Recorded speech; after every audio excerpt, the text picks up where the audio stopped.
아침은 유난히 날이 맑았어요. 창문으로 들어오는 햇살이 꼭 제 마음 같았죠.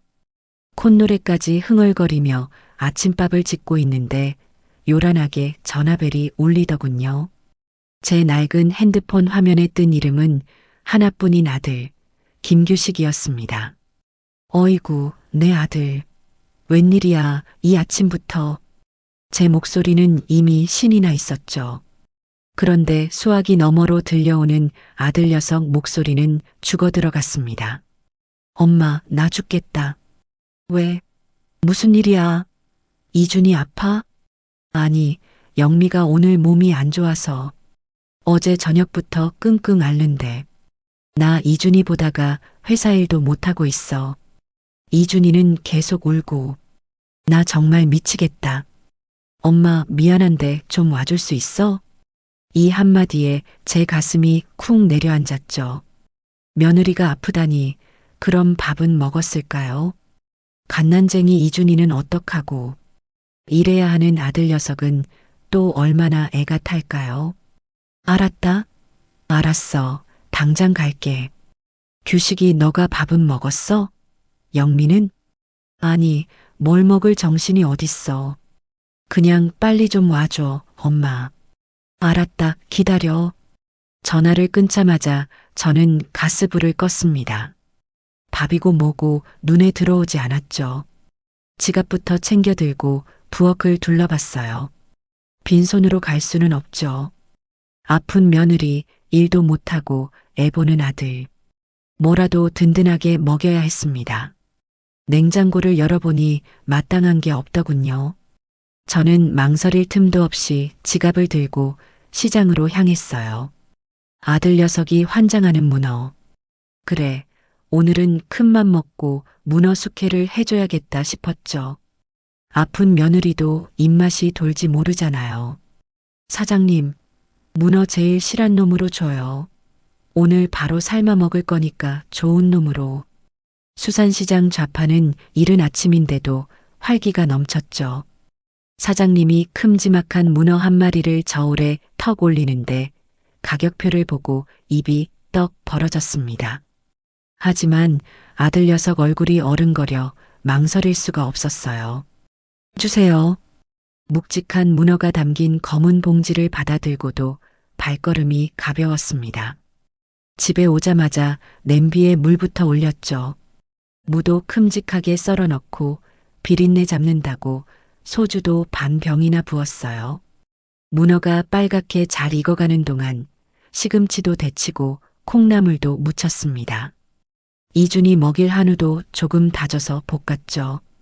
금세 반찬통이 4-5개가 찼어요. 그걸 보자기에 싸들고 버스 정류장으로 뛰었습니다. 아들 집까지는 3시간. 버스 창밖에 스치는 풍경을 보며 별 생각을 다 했죠. 영미가 많이 아픈가? 병원은 갔을까? 우리 규식이 일도 바쁜데 얼마나 힘들고. 드디어 아들네 아파트 앞에 내렸습니다. 1층 현관 비밀번호를 누르고 엘리베이터를 탔죠. 15층 버튼을 누르고 문이 닫히는데 거울에 비친 제 모습이 참 초라하더군요.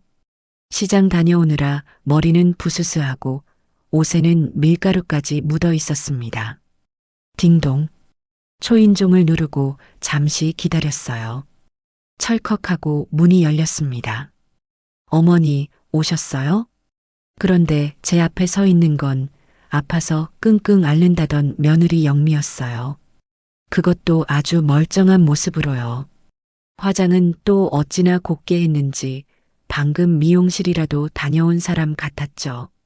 심지어 영미는 품에 그게 코코를 안고 있었습니다. 코코는 따뜻해 보이는 니트 스웨터까지 입고 있더군요.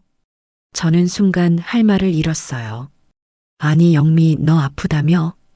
영미는 제 얼굴을 빤히 보더니 무슨 소리냐는 듯 고개를 갸웃했어요. 제가요? 저 안 아픈데요. 아, 규식 씨가 그렇게 말했어요? 그럼 규식이는 어딨니? 일도 못하고 있다던데.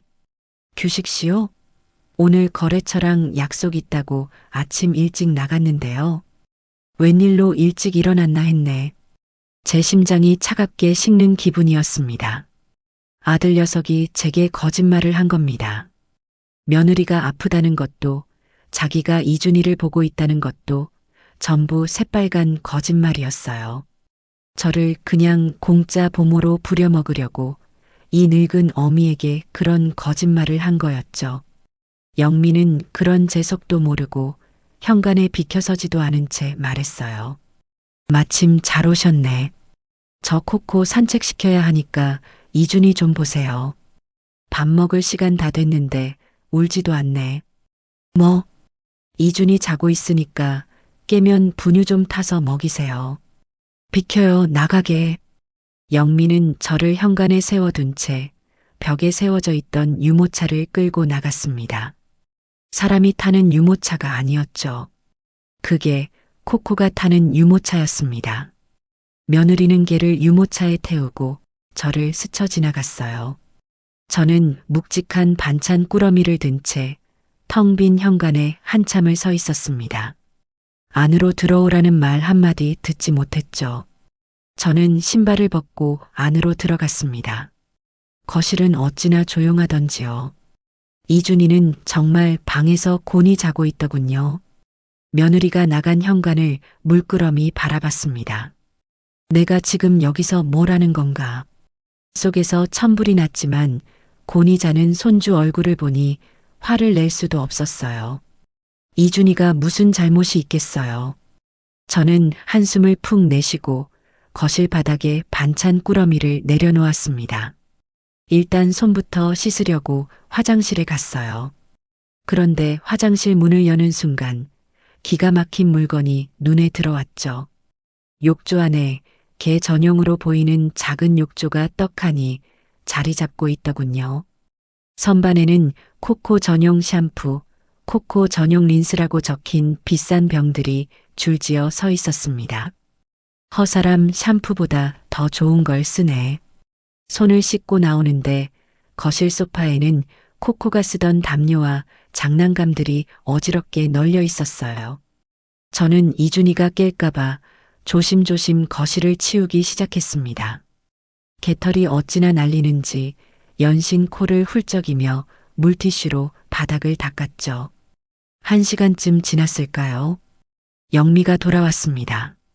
코코는 유모차에서 내려 기분이 좋은지 꼬리를 흔들고 영미는 그런 코코를 보며 우리 애기 좋았어? 라며 콧소리를 내더군요. 저를 보고는 가볍게 목례만 하고는 코코를 데리고 화장실로 직행했습니다. 코코 발 닦아야 하니까 어머니 욕실 쓰지 마세요. 저는 대답할 기운도 없었어요. 그저 고개만 끄덕였죠. 부엌으로 가서 싸온 반찬들을 냉장고에 넣으려고 반찬통을 열었습니다. 규식이 먹이려고 정성껏 삶아온 문어, 냄새부터가 고소했죠. 규식이 오면 먹이려고 문어도 삶고 나물도 좀.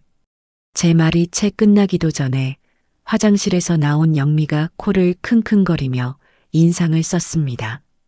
어머니 냄새. 냄새? 무슨 냄새? 비린내요. 아, 문어 삶아 오셨어요? 어쩐지. 영미는 질색한다는 표정으로 손을 휘휘 내저었어요. 저 임신했을 때도 아니고 코코가 이런 냄새에 예민해서요. 제 후각이 사람보다 몇천 배는 발달한 거 아시죠? 스트레스 받아요. 영미야, 그게 무슨... 아, 어머니. 잠깐만요. 영미는 제가 막 냉장고에 넣으려던 반찬통들을 모조리 빼앗아 들었습니다. 문어 숙회, 시금치나물, 콩나물 무침. 그리고는 현관문을 활짝 열더군요. 어머니, 이거 일단 밖에 좀 둘게요. 뭐? 밖에? 네. 집안에 냄새 배잖아요. 코코가 밥 안 먹어요, 이러면. 며느리는 제 눈앞에서 제가 새벽부터 정성껏 만든 반찬통들을 전부 집어들어 현관 밖, 차가운 복도 바닥에 척척 내려놓는 겁니다. 밥때 되면 제가 꺼내 올게요. 지금은 냄새 빠지게 현관문 좀 열어놔야겠어요. 영미는 창문이란 창문은 다 열고 공기청정기를 가장 세게 틀었어요. 저는 그저 멍하니 복도 바닥에 버려진 제 반찬통들을 바라볼 수밖에 없었습니다. 개 한 마리 때문에 이 늙은 어미의 정성이 쓰레기 취급을 당한 겁니다. 그렇게 모욕적인 오후가 지나갔습니다.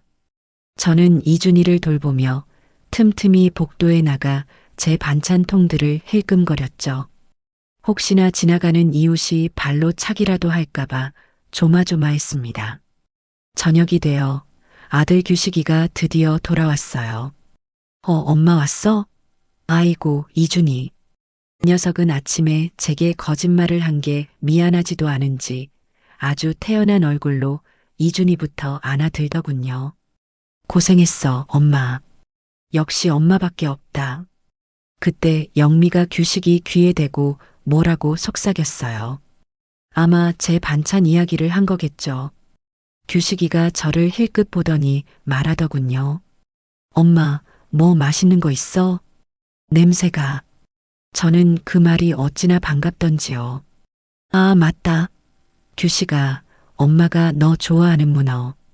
제가 신이 나서 현관 밖으로 나가려는데 영미가 저를 막아섰습니다. 자기야, 잠깐. 그거.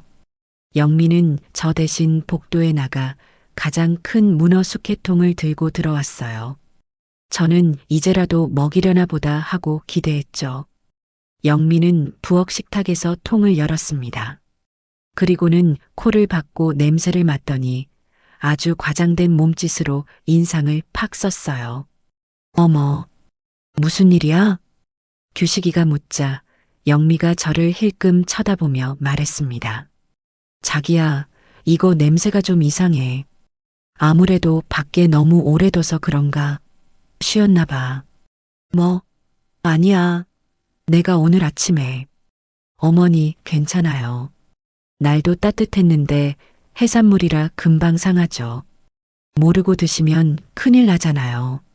저는 기가 막혀서 말을 이을 수가 없었어요. 오늘 아침에 삶은 문어가, 그것도 이 서늘한 복도에 둔 문어가 반나절 만에 상한다니요. 말도 안 되는 소리였죠. 아니야, 영미야. 그거 안 상했어. 내가. 제 말은 들리지도 않는 모양이었어요. 영미는 그 비싼 문어가 담긴 통을 들고 코코의 밥그릇이 놓인 곳으로 걸어갔습니다. 코코는 밥그릇 앞에 앉아 꼬리를 살랑살랑 흔들고 있었죠. 코코는 장이 튼튼해서 괜찮을 거야. 특식이네, 코코. 영미야, 너 지금 뭐하는? 차르륵. 제 외침이 끝나기도 전에 며느리는 제가 아들을 위해, 아픈 며느리를 위해 새벽부터 시장 가서 비싼 돈 주고 사온 그 문어 숙회 전부를 개의 밥그릇에 쏟아부었습니다. 하얗고 쫄깃한 문어 살점이 개 사료 위에 수북이 쌓였습니다. 저는 그 자리에 얼어붙었어요. 숨이 쉬어지지 않았죠. 제 손, 제 정성, 제 돈. 그 모든 것이 지금 저 개의 밥으로 변해버렸습니다. 코코는 그 비싼 문어를, 제 아들이 환장하는 그 문어를 앞발로 툭툭 건드려 보더니 이내 와그작와그작 소리를 내며 씹어 먹더군요. 제 눈은 규식이만 향하고 있었죠. 아들아, 한마디만 해다오. 저건 아니라고, 저건 심하지 않냐고, 딱 한마디만. 저는 눈으로 애원했습니다. 제발 네 엄마 편을 들어달라고요. 규식이는 곤란하다는 듯 머리를 극적였습니다. 그리고는 문어를 씹어먹는 코코를 잠시 바라보더군요. 에이, 아깝네. 그냥 버리지. 그 말을 듣는 순간 제 속에서 무언가가 뚝 하고 끊어지는 소리가 들렸습니다. 규식이는 제게 미안해하지도 며느리에게 화를 내지도 않았어요. 그저 아깝다는 말 한마디뿐이었습니다. 그것도 개가 먹는 게 아까운 게 아니라 버리지 않고 개를 준 게 아깝다는 투로요. 그날 저는 그야말로 꽂아 놓은 보리자루 신세였어요. 아들 녀석은 제게 그 모진 말을 뱉어놓고는 거실 소파에 앉아 핸드폰만 만지작거렸죠. 영미는 개 산책인지 뭔지를 마치고 돌아와서는 제게 눈길 한 번 주지 않고 코코라는 그게 뒷바라지에만 여념이 없었습니다. 저는 아들 녀석이 버리지 그랬냐고 했던 그 문어 껍데기가 담긴 게 밥그릇을 차마 쳐다볼 수가 없었어요. 가슴속에서 차가운 불길 같은 것이 치미는 기분이었죠. 저녁 밥상은 배달 음식으로 차려졌습니다. 족발인지 보쌈인지 기름진 냄새가 진동을 하더군요.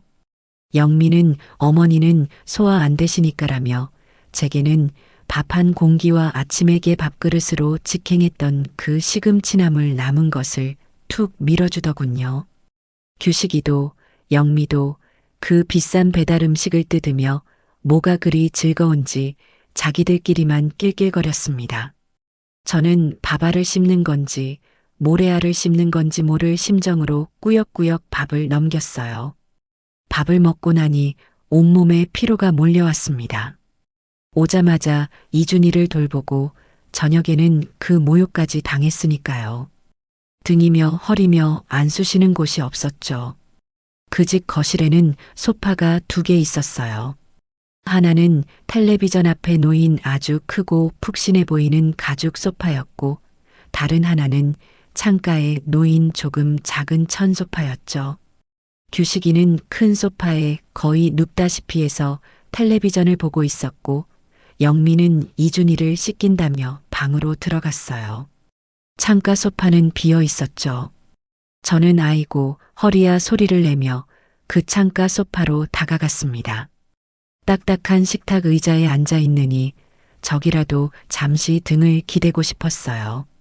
제가 엉덩이를 붙이고 아이고 소리를 내며 등을 기대려는 바로 그 순간이었습니다. 어머니, 방에서 나온 영미가 날카로운 소리로 저를 불렀어요.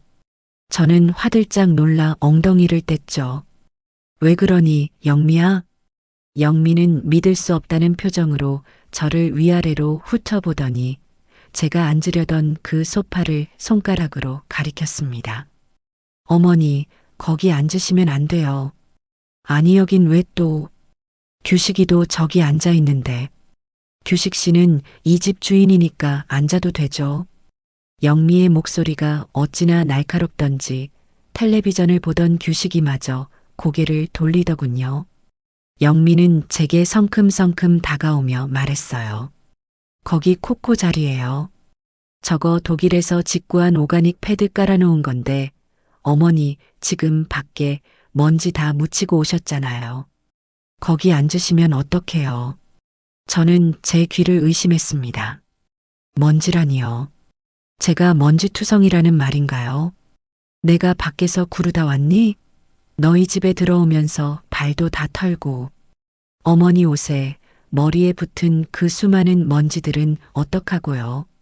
코코는 피부가 예민해서 아무나 앉으면 안 돼요. 저 패드 세탁 얼마나 힘든 줄 아시냐고요. 저는 할 말을 잃고 그 소파를 바라봤습니다. 개 한 마리 앉는 자리가 이 늙은 어미가 잠시 등 한번 기댈 자리보다 더 귀하다는 말이었습니다. 규식이가 그제야 귀찮다는 듯이 한마디 하더군요. 아, 영미야. 그냥 좀 앉으시라 그래. 엄마 피곤하신가 보네. 자기야, 말 함부로 하지 마. 저거 세탁비가 얼만 줄 알아?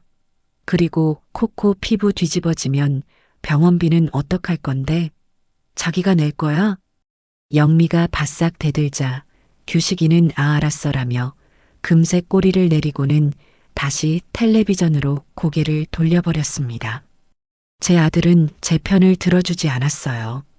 영미는 한숨을 푹 내쉬더니 부엌 식탁 구석에 있던 플라스틱 의자 하나를 발로 툭 차서 제 쪽으로 밀었습니다. 예전에 포장마차 같은 데서나 보던 아주 딱딱하고 등받이도 없는 작은 의자였죠. 어머니, 여기 앉으세요. 그게 편하실 거예요. 편하다고요. 저 차갑고 딱딱한 플라스틱 조각이 저 푹신한 소파보다 편할 거라는 말이었습니다. 저는 정말이지 피가 거꾸로 솟는 기분이었죠. 하지만 어쩌겠어요. 아들 녀석도 저러고 있는데. 저는 아무 말 없이 그 플라스틱 의자를 끌어다 거실 한 구석에 자리를 잡았습니다. 엉덩이에 닿는 감촉이 얼음장처럼 차가웠어요. 허리를 받쳐주지 못해 등은 금세 다시 뻐근해졌습니다. 저는 그 딱딱한 의자에 앉아 푹신한 가죽 소파에 누워 낄낄대는 아들 녀석과 제자리였던 천 소파로 점프해 올라가 꼬리를 흔드는 코코라는 개를 그저 멍하니 바라봐야 했습니다. 그렇게 모욕적인 자세로 앉아 있으려니 목이 바싹바싹 타들어갔어요. 아침부터 겪은 일이며 저녁에 먹은 짠 나물 때문인지 갈증이 심하게 났죠. 영미야, 나 물 한 잔만 주겠니? 영미는 이준이 방에서 나오며 제 말을 들었지만 못 들은 척 부엌으로 가더군요. 그리고는 최신형 정수기에서 물을 한 컵 받았습니다. 저는 당연히 제게 주는 물인 줄 알고 손을 내밀 뻔했죠. 그런데 영미는 그 물을 자기가 마시더군요. 꿀꺽꿀꺽 소리까지 내면서요. 저 영미야. 나도. 아, 어머니. 정수기 저기 있잖아요. 어머니가 직접 드세요. 컵은 저기 두 번째 서랍에 있어요. 저는 다시 한번 모욕감을 느꼈지만 목이 너무 말라 어쩔 수 없이 일어났습니다. 뻣뻣해진 다리를 이끌고 부엌으로 갔죠. 두 번째 서랍을 여니 손님용인지 아니면 저 같은 사람 쓰라고 둔 건지 이가 살짝 나간 낡은 유리컵 하나가 덩그러니 있더군요. 영미와 규식이가 쓰는 반짝이는 커플컵과는 완벽하게 다른 컵이었어요. 저는 그 컵에 정수기 물을 받았습니다.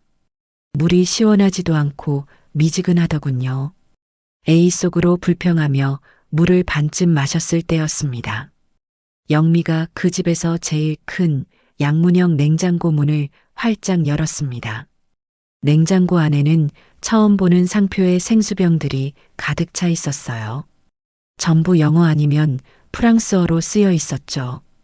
아이고, 우리 코코 목마르겠다. 영미는 그 비싼 수입 생수병 하나를 꺼내 뚜껑을 뻥 땄습니다.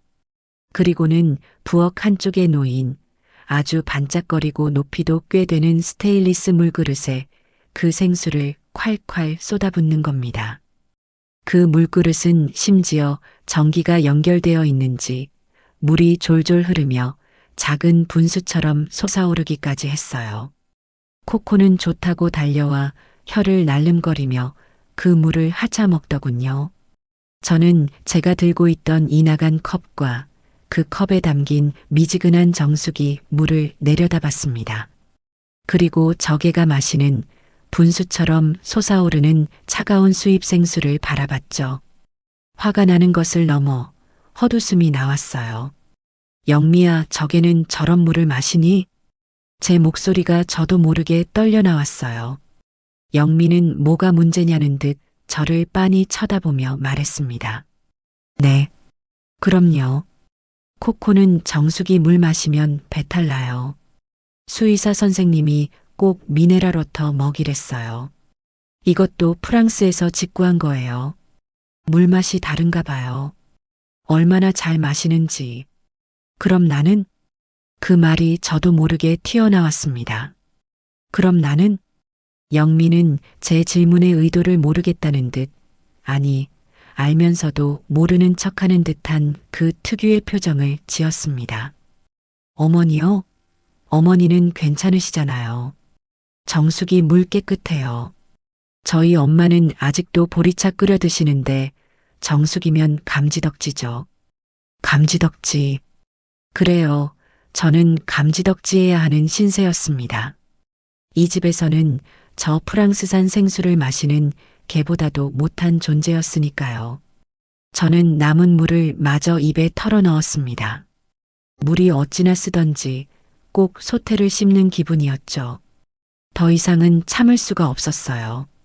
이대로 있다가는 정말 화병이 날 것 같았죠. 저는 며느리가 이준이 방으로 다시 들어간 틈을 타 텔레비전에 정신이 팔린 규식이에게 다가갔습니다. 규식아, 왜 엄마? 나 이거 재밌는 거 한단 말이야. 녀석은 텔레비전에서 눈을 떼지도 않고 대답했어요. 아들, 나 너무 서운하다. 영미가 나를 너무 무시해. 내가 걔만도 못하니? 제 목소리에는 눈물이 섞여 있었죠. 이준이 깰까봐 큰 소리도 못 내고 끄끄거리며 속삭였습니다. 너가 다 봤잖아. 내가 저 소파에도 못 앉고 물도 저개가 마시는 것보다 못한 걸. 그제야 규식이가 에이 씨 하는 짜증 섞인 소리를 내며 텔레비전 소리를 줄였습니다. 그리고는 저를 돌아보는데 그 눈빛에 미안함이나 안타까움은 일도 없었어요. 오직 귀찮음과 짜증만이 가득했죠. 엄마, 또 그 소리야? 또 그 소리라니. 엄마가 이런 취급을 받는데 내가 아까 영미한테 말했잖아. 그냥 좀 참으면 안 돼? 참으라니. 이걸 어떻게 참아? 너가 봤잖아. 내가 걔보다 못한 취급을 받는 걸 너가 봤잖아. 제 목소리가 조금 높아지자 규식이가 쉿 하며 제 입을 막는 신용까지 했습니다. 영미가 들을까봐 겁이 난 거겠죠. 아, 엄마. 좀 조용히 해. 영미가 이준이 보느라 스트레스 받아서 그래. 엄마가 이해 좀 해줘. 원래 애 낳으면 예민해지는 거야. 예민한 거랑 시어미를 걔만도 못하게 보는 거랑 같니? 너는 네 엄마가 저개가 마시는 물보다 못한 물을 마시는데 그게 아무렇지도 않아? 저는 울면서 따졌습니다. 그러자 규식이 녀석이 정말이지 제 평생 잊을 수 없는 말을 하더군요. 하 엄마 진짜. 녀석은 깊은 한숨을 쉬더니 제게 이렇게 말했습니다. 그리고 코코? 제가 그냥 개인 줄 알아? 뭐? 코코 우리 집에 오고 나서 내일 풀린 거 몰라? 제가 우리 집 복덩이야. 영미가 쟤한테 쏟아붓는 게 다 이유가 있다고. 장모님도 제 덕분에 사업 잘 풀렸대. 쟤 아니었으면 너가 지금 앉아있는 이 아파트 대출금도 못 갚을 뻔했어. 저는 제 아들의 입에서 나오는 말을 도무지 이해할 수가 없었습니다. 그러니까 엄마가 코코한테 좀 맞춰줘. 별것도 아니잖아. 그냥 소파에 안 앉고 냄새나는 거 안 가져오면 되잖아. 왜 자꾸 영미 불편하게 만들어? 엄마가 자꾸 그러니까 나만 중간에서 힘들어, 알어? 규식아, 그게 지금 할 소리야? 나 힘든 거 싫어, 엄마. 제발 그냥 조용히 있다가 가. 응? 규식이는 그 말을 끝으로 텔레비전 소리를 다시 키웠습니다. 대화는 끝났다는 뜻이었죠. 저는 그 자리에 못 박힌 듯 서 있었습니다. 제 아들은 제게 이해를 바란 게 아니었어요. 희생을 강요한 거죠. 저개를 위해서, 며느리를 위해서, 그리고 자기 자신의 편안함을 위해서 이 늙은 어미가 모욕을 감수하라고 말한 겁니다. 그날 밤 저는 그 집에서 잠을 잘 수가 없었어요.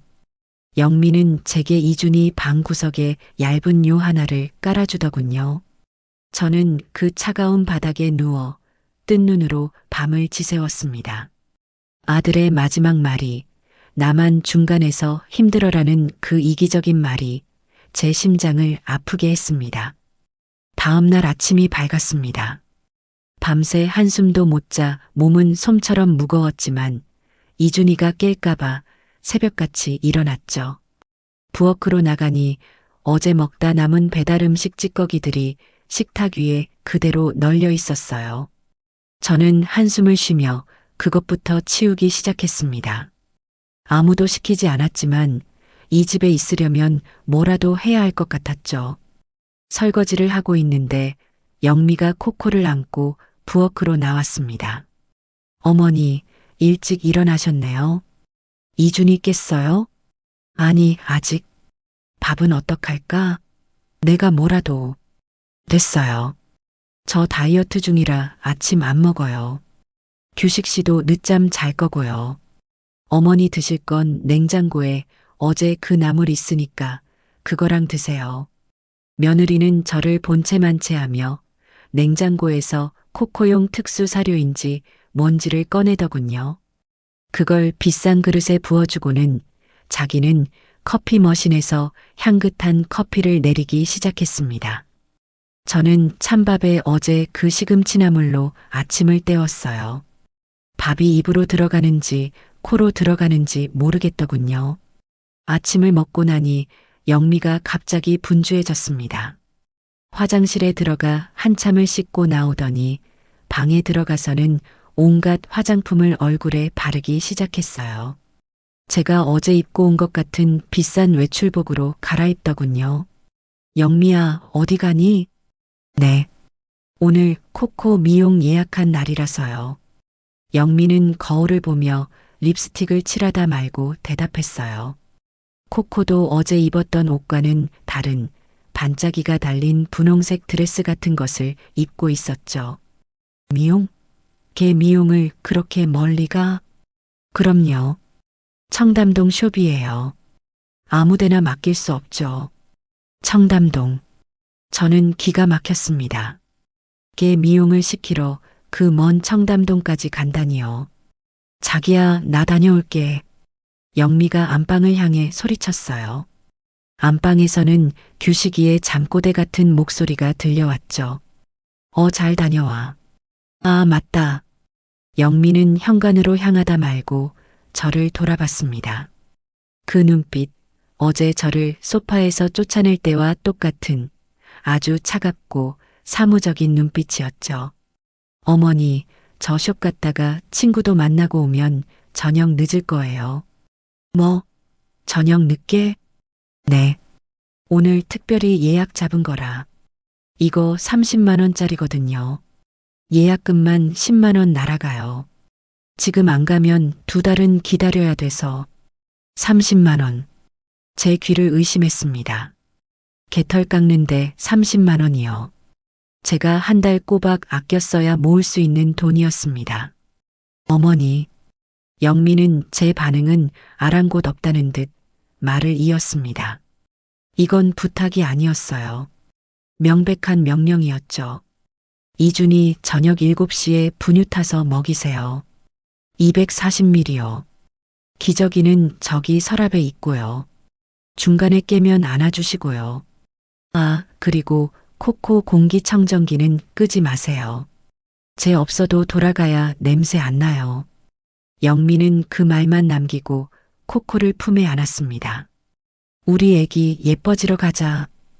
콧소리를 내며 현관문을 나섰죠. 철컥. 문이 닫혔습니다. 저는 텅 빈 거실에 홀로 남겨졌어요. 30만 원이라는 숫자가 머릿속을 맴돌았습니다.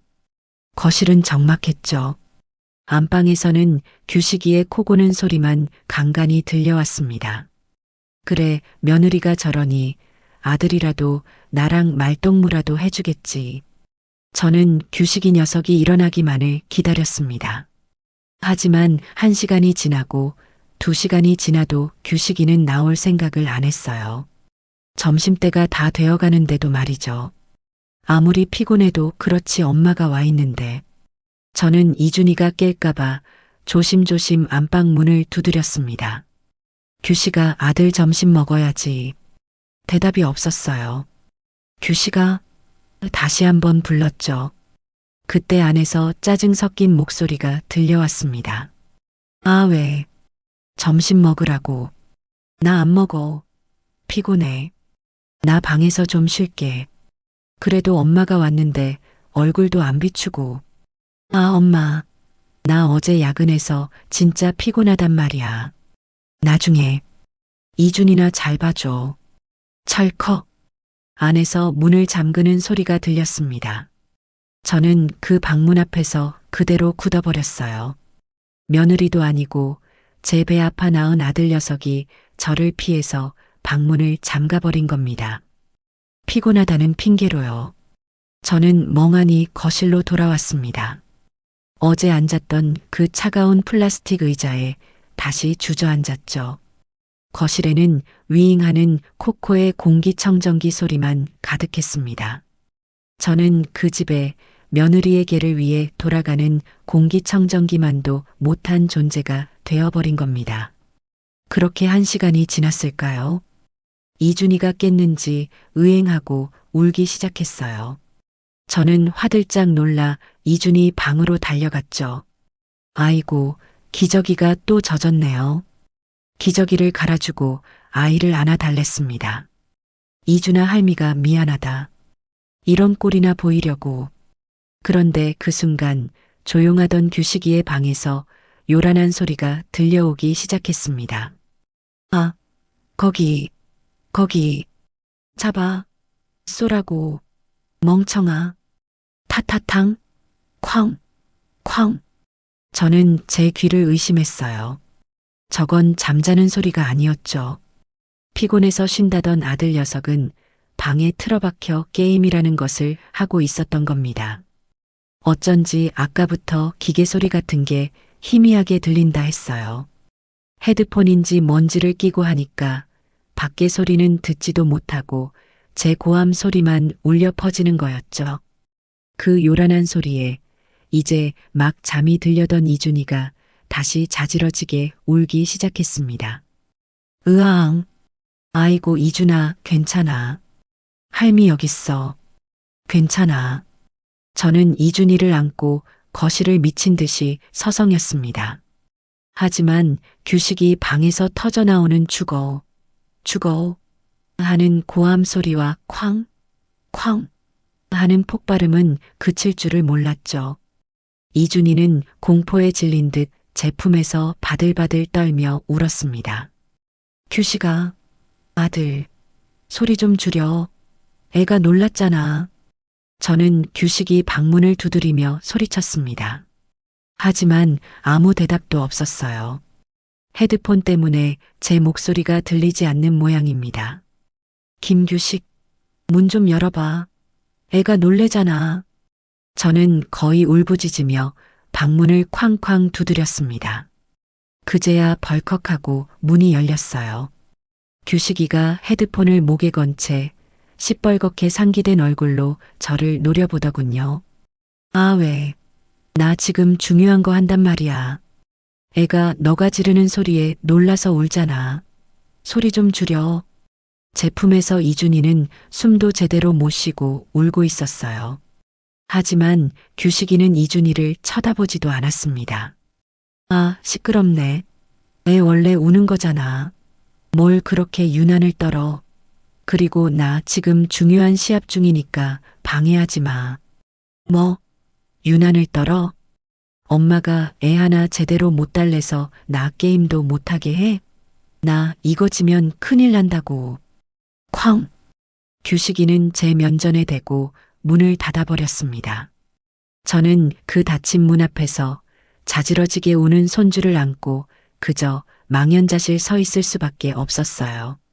제 아들은 갓난쟁이 제 아들이 경기를 일으키며 우는 것보다 그깟 게임에서 지는 게 더 큰일인 녀석이었습니다.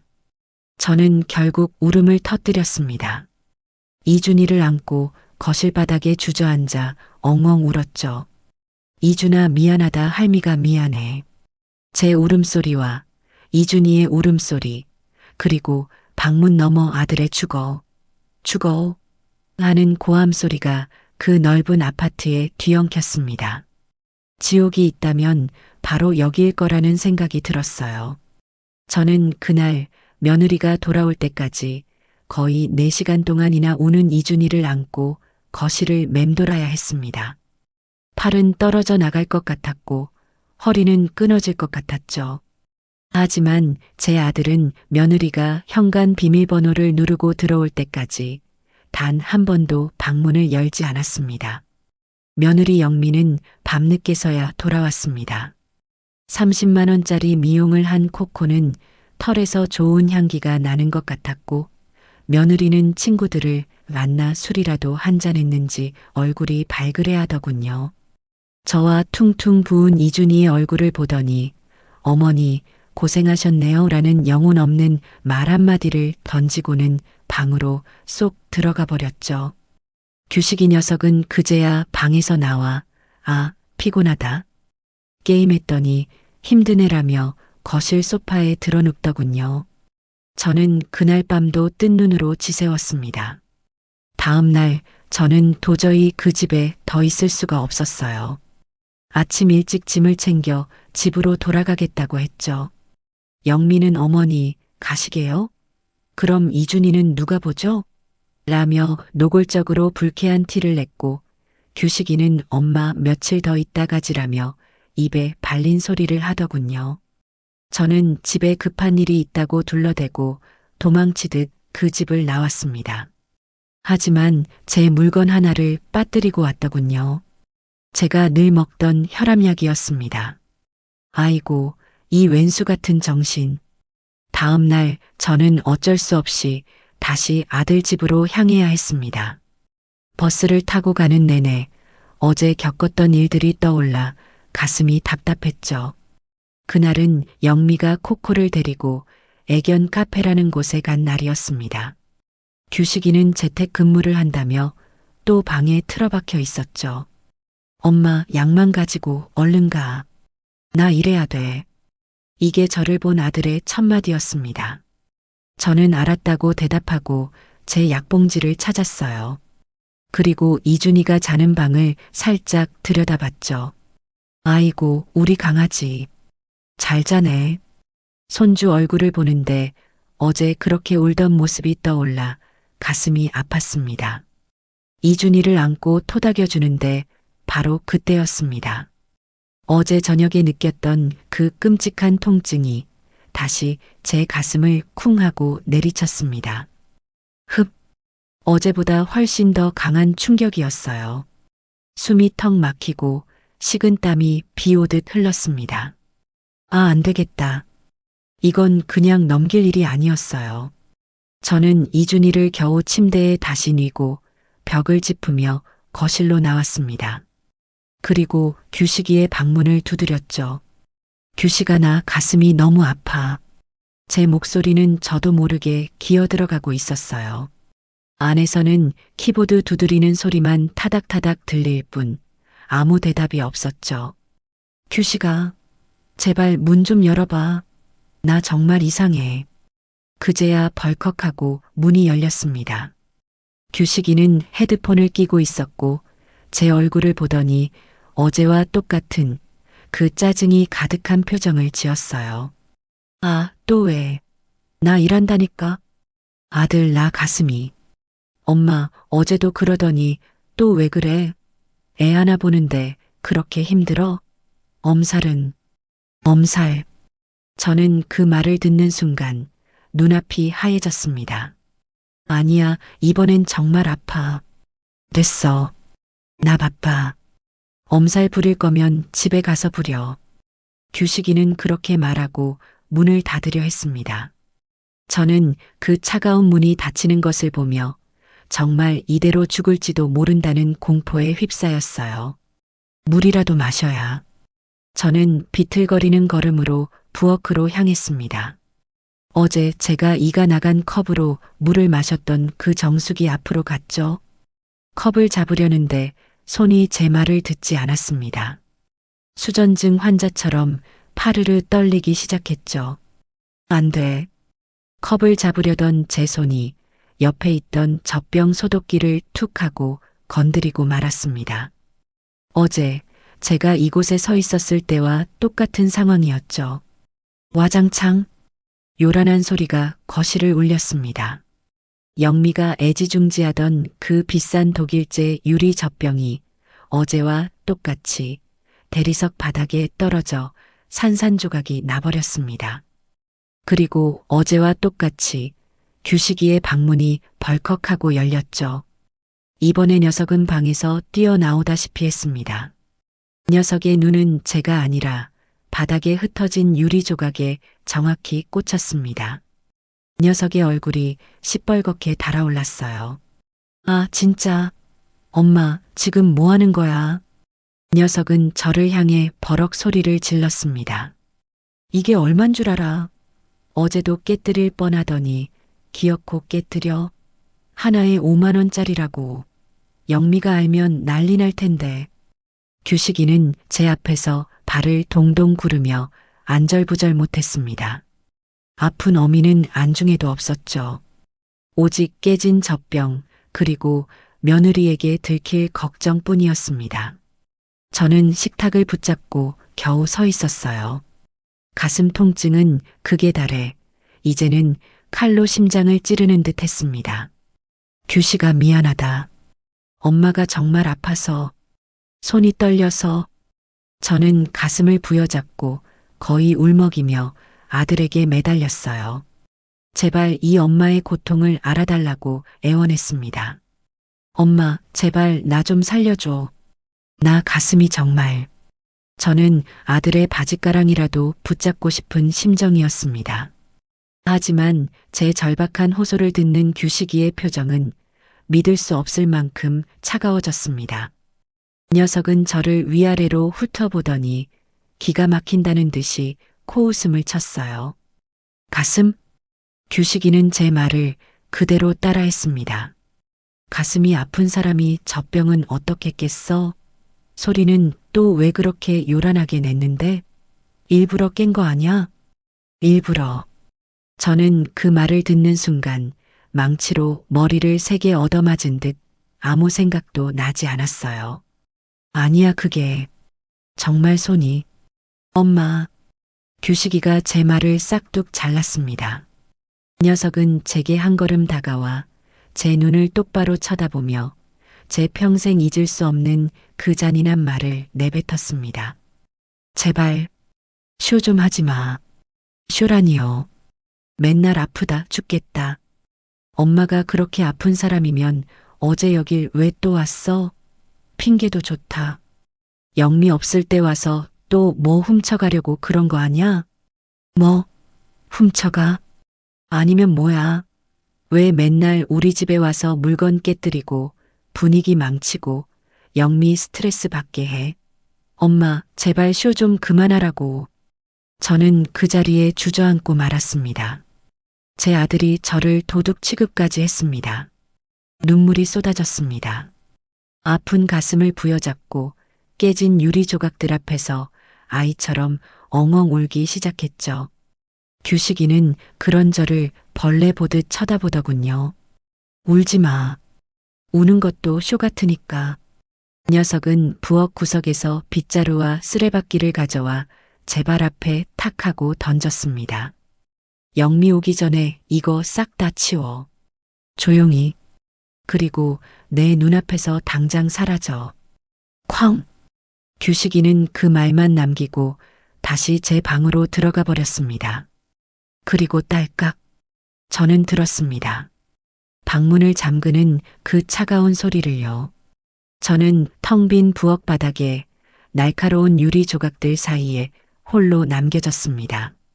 가슴은 여전히 찢어질 듯 아팠죠. 하지만 그보다 더 아픈 것은 쇼하지 말라는 아들의 잔인한 말이었습니다. 도둑 취급을 한 그 눈빛이었습니다. 그 순간 정말 이대로 죽는구나 싶었습니다. 바닥에 흩어진 유리 조각들이 제 눈물 속에서 번쩍였습니다. 저는 빗자루를 쥔 채 꼼짝도 할 수 없었어요. 가슴 통증은 이건 통증이 아니었습니다.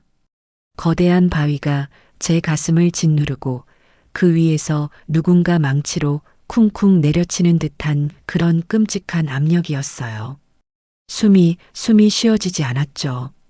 들이마신 숨이 폐까지 닿기도 전에 누군가 목을 쥐어짜는 기분이었습니다. 규식아. 입을 때려 했지만 목소리가 나오지 않았어요. 제 눈은 굳게 닫힌 아들의 방문만 향하고 있었죠. 딸깍.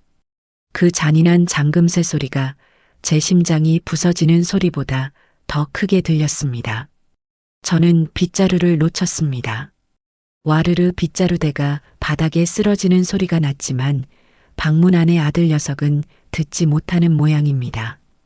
방 안에서는 여전히 덤벼 하는 헤드폰 너머로 새어나오는 괴성이 희미하게 들려왔어요. 녀석은 지금 어미가 죽어가는 이 순간에도 그놈의 게임에만 정신이 팔려 있었습니다. 쉬하지 마. 도둑 취급. 당장 사라져. 아들이 제게 내뱉은 말들이 깨진 유리 조각이 되어 제 심장에 박히는 것 같았어요. 아니, 심장의 통증이 너무 극심해서 그런 모욕감조차 사치스럽게 느껴질 정도였죠. 저는 차가운 대리석 바닥에 무릎을 꿇었습니다. 그리고 이내 옆으로 쓰러지고 말았죠.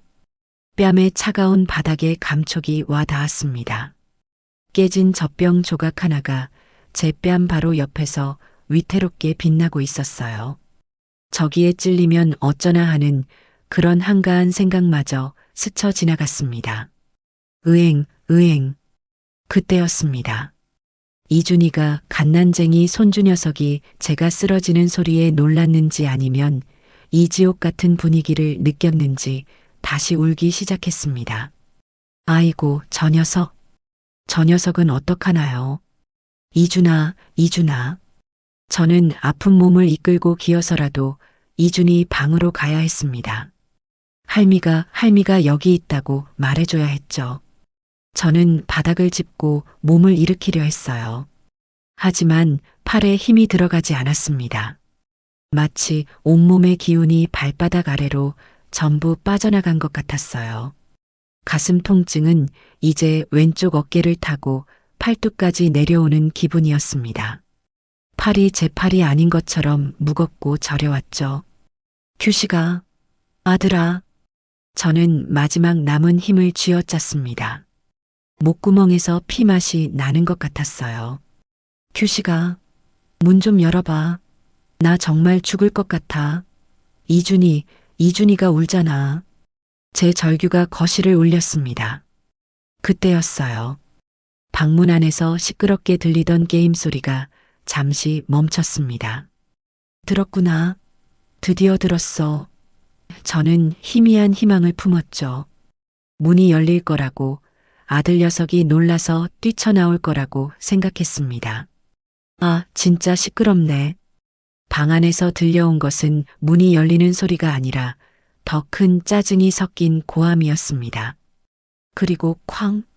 그 녀석이 헤드폰을 쓴 채로 벽을 치는 듯한 소리가 들렸어요. 조용히 좀 해. 방해된다고. 그리고 다시 게임 소리가 시작되었습니다. 아까보다 더 크게.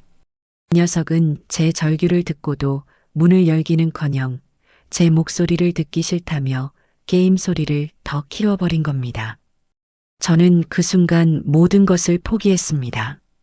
아, 나는 여기서 이렇게 죽는구나. 제 아들은 저 방문 안에 없었습니다. 제 배 아파 낳은 제 평생을 바쳐 키운 아들은 이제 저 세상에 없었어요. 저 방문 안에는 며느리의 남편과 코코의 보호자 그리고 김규식이라는 낯선 괴물만 있을 뿐이었죠. 눈물이 뺨을 타고 흘러 차가운 바닥을 적셨습니다. 서러움도 분노도 아니었어요. 그저 허무했습니다. 내 인생이, 내 자식 농사가 이렇게 끝나는구나. 안 돼. 이대로 죽을 순 없어. 그때 제 눈에 거실 구석에 놓인 제 손가방이 들어왔습니다. 전화기. 119. 으엥. 이준이의 울음소리는 점점 더 커지고 있었어요. 저 아이를 저 괴물에게 맡기고 갈 수는 없었습니다. 저는 바닥을 기기 시작했습니다. 가슴은 터질 것 같았고 숨은 턱까지 차올랐지만 이를 악물었죠. 깨진 유리 조각이 무릎에 박히는 것 같았지만 아픈 줄도 몰랐어요. 한 뼘, 또 한 뼘. 짐승처럼 바닥을 기었습니다. 1미터도 안 되는 거리가 천리 길처럼 멀게만 느껴졌죠. 드디어 손가방에 손이 닿았습니다. 가방을 열고 덜덜 떨리는 손으로 전화기를 꺼냈어요. 화면이 눈앞이 흐려서 화면이 제대로 보이지 않았습니다. 119. 손가락이 제 말을 듣지 않았어요. 1을 누른다는 게 1을 누르고 9를 누른다는 게 6을 눌렀죠. 아니야. 아니야. 저는 울면서 다시 번호를 눌렀습니다. 여보세요. 119죠. 제 목소리가 아니었어요. 갈라지고 힘없는 죽어가는 노인의 목소리였습니다. 네, 119입니다. 무슨 일이십니까? 살려주세요. 나 쓰러졌어요. 심장이. 진정하시고 주소가 어떻게 되십니까? 환자분, 주소. 머리가 하얘졌습니다. 아들 집 주소가 생각이 나지 않았어요. 아, 아들 집. 현대 아파트 15층. 현대 아파트 15층이요. 정확한 동 호수를 말씀해 주셔야 합니다. 1502호. 1502호요. 알겠습니다. 지금 바로 출동합니다. 환자분, 문은 열려 있습니까? 보호자분 계십니까? 보호자. 저는 굳게 닫힌 규식이의 방문을 바라봤습니다. 보호자 없어요. 아무도 없어요. 문 잠겨 있습니까? 저희가 강제로 개방해야 할 수도 있습니다. 아, 아니요. 현관문 비밀번호. 비밀번호 말씀하실 수 있겠어요? 잠시만요. 저는 숨을 몰아쉬었습니다. 그 짧은 숫자가 왜 이리 생각이 나지 않는 걸까요? 122 별표샵. 맞아요. 알겠습니다. 환자분, 정신 잃으시면 안 됩니다. 저희 도착할 때까지 계속 통화 연결해 주세요. 환자분. 네. 저는 전화기를 손에 쥔 채 다시 바닥으로 쓰러졌습니다. 이제 살 수 있나? 그때였습니다. 삑삑삑삑 띠리릭. 현관문에서 비밀번호 누르는 소리가 들렸어요. 119가 벌써? 아니었습니다. 119가 이렇게 빨리 올 리가 없죠. 그럼 영미, 철컥. 문이 열렸습니다. 아이고, 우리 코코. 미용했더니 더 예뻐졌네. 아이고, 내 새끼. 현관에서 들려온 것은 며느리 영미의 콧소리였습니다. 30만 원짜리 미용을 마친 코코를 안고 들어오는 모양이었죠. 녀석은 친구까지 만나고 와서인지 기분이 아주 좋아 보였습니다. 어머니, 집에 계셔. 어머. 영미는 거실로 들어서다 말고 그 자리에 우뚝 멈춰 섰습니다. 녀석의 눈이 바닥에 흩어진 유리 조각과 그 옆에 쓰러져 있는 저를 번갈아 봤죠. 저는 녀석을 향해 손을 뻗으려 했어요. 영미야, 나 좀. 하지만 영미의 입에서 나온 첫마디는 제 안부를 묻는 말이 아니었습니다. 어머니, 이게 지금 뭐 하시는 거예요? 영미는 경악을 금치 못한다는 듯 소리를 빽 질렀습니다. 이거, 이준이 젖병 아니에요. 이거 독일제. 이거 어떻게 하신 거예요? 녀석은 쓰러져 신음하는 시어머니보다 깨진 젖병 조각이 먼저 보였던 겁니다. 아니, 그게, 아이고, 진짜, 이걸 어쩌면 좋아. 이거 한정판이라 이제 구하지도 못한단 말이에요. 어머니, 일부러 그러셨죠? 그렇죠.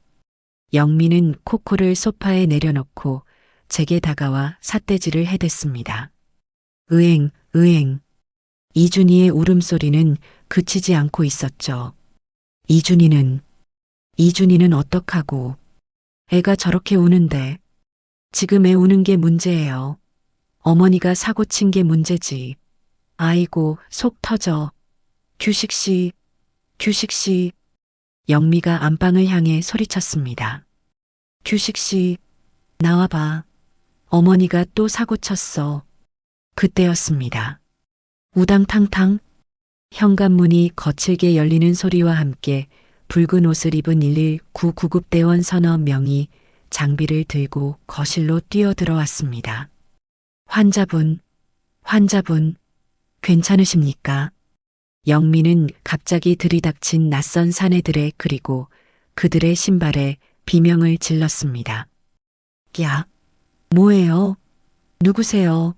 남의 집에 신발 신고 어딜 들어와요. 구급대원들은 영미의 고함 따위는 아랑곳하지 않고 제게 달려왔죠. 환자분, 의식 잃으시면 안 됩니다. 혈압제. 대원 하나가 제 팔에 혈압계를 감고 다른 대원은 제 상태를 살폈습니다. 그제야 영미도 사태의 심각성을 깨달은 게 아니라 이 상황이 짜증난다는 것을 깨달은 모양입니다. 왈, 왈, 왈. 낯선 사람들이 시끄럽게 떠들자 소파에 있던 코코가 미친 듯이 지저대기 시작했습니다. 코코야, 조용해. 아이고, 놀랐어. 우리 애기.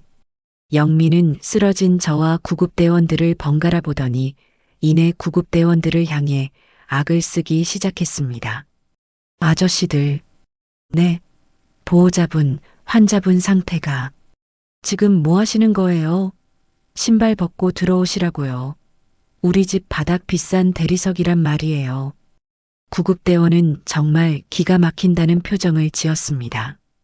보호자분, 지금 그런 게 문제가 아닙니다. 환자분, 지금 심근경색 의심. 심근 뭐요?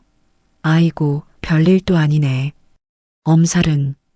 근데 영미는 제 말을 싹둑 자르고 구급대원들의 무전기 소리와 시끄러운 목소리를 향해 다시 한번 소리를 질렀습니다. 소리 좀 낮춰요. 우리 코코 놀라잖아요. 귀 예민한 애라고요. 아까 30만 원 주고 미용하고 왔는데 스트레스 받으면 어떡할 거예요? 왈, 왈. 코코는 영미의 고함에 더 흥분해서 지저댔습니다. 저는 그 순간을 똑똑히 봤습니다. 구급대원 대장으로 보이는 분의 얼굴이 분노로 시뻘게 달아오르는 것을요. 보호자분, 대원분이 참다 못해 고함을 질렀습니다. 지금 걔가 문제입니까? 어머니, 지금 심장마비로 돌아가실 수도 있어요. 사람 목숨이 달린 일이라고요. 뭐요? 돌아가셔? 아이고, 그럼 병원 가시면 되겠네. 근데 왜 이렇게 시끄럽게 구시냐고요? 코코, 코코, 이리 와. 괜찮아. 저 아저씨들 나쁜 사람들이네. 영미는 제 쪽은 쳐다보지도 않고 벌벌 떨며 지저대는 코코를 안아들고 달래기에 바빴습니다. 덜컥? 그때였습니다. 그 모든 소란에 드디어 규식이의 방문이 열렸습니다. 녀석은 목에 헤드폰을 건 채 헝클어진 머리로 뭐야. 왜 이렇게 시끄러워하며 걸어 나왔죠. 녀석의 눈은 거실을 가득 메운 구급대원들과 영미에게 안겨 지저대는 코코, 그리고 바닥에 쓰러져 산소 마스크를 쓰고 있는 저를 천천히 훑어봤습니다. 그리고 녀석이 내뱉은 첫 마디는 제 평생 잊을 수 없는 말이었습니다. 아, 뭐야. 진짜 119 불렀네. 녀석은 제가 쇼를 하는 게 아니라 정말 119를 불렀다는 사실에 짜증이 난다는 표정이었습니다. 구급대원 대장님이 규식이 녀석을 쳐다봤습니다. 녀석의 목에 걸린 헤드폰과 쇼하지 마라는 제 마지막 기억이 스쳐 지나간 모양입니다. 보호자분, 당신이 아들입니까? 네. 아, 네. 그런데요. 어머니가 저렇게 쓰러져 계신데 방에서 문을 잠그고 계셨습니까? 대장님의 목소리는 분노로 떨리고 있었어요. 네. 아, 아니. 그게 전 일하느라. 규식이가 당황해서 횡설수설하는데 영미가 그 말을 가로채며 끼어들었습니다. 뭐요? 지금 우리 규식 씨가 뭐 어쨌다고요? 우리 남편이 일하느라 바쁜 게 죄예요? 저 노인네가 젖병 깨고 쇼하니까 그런 거잖아요. 쇼. 며느리의 입에서도 쇼라는 말이 나왔습니다. 구급대원들은 더 이상 이 미친 인간들과 대화할 가치가 없다고 판단한 모양입니다. 들것 가져와. 빨리. 병원 이송합니다. 대원들이 저를 들것에 조심스럽게 옮겨 실었습니다. 제 몸이 공중으로 떠오르자 천장의 현란한 조명이 눈에 들어왔죠.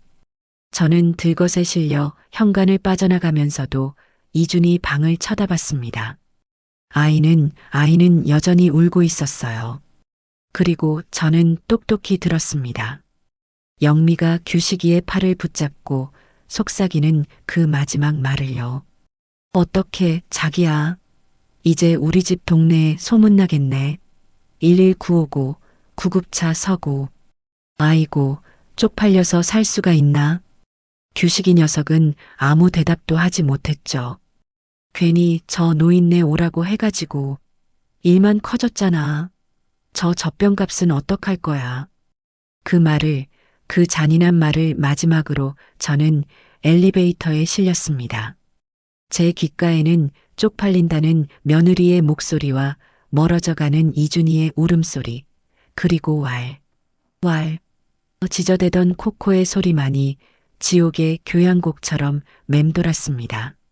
환자분, 정신 차리세요. 눈 뜨세요. 구급차의 붉은 경광등 불빛이 제 감은 눈꺼풀 위로 번쩍였습니다. 누군가 제 뺨을 가볍게 치는 것이 느껴졌죠. 어머님, 어머님. 젊은 구급대원의 절박한 목소리였습니다. 혈압 떨어집니다. 80에 50. 산소 농도 확보해. 병원에 빨리. 저는 그 와중에도 아들 녀석이 궁금했어요. 규식이는 따라왔나? 흐릿한 시야를 겨우 돌려 옆을 봤습니다. 규식이 녀석이 저와 함께 구급차에 타고 있더군요. 구급대원이 보호자 한 명은 타야 한다고 해서 억지로 탄 모양입니다. 그런데 녀석의 모습은 정말 가관이었죠. 녀석은 이 순간에도 구급차 구석자리에 웅크리고 앉아 핸드폰을 보고 있었습니다. 누구랑 저렇게 해?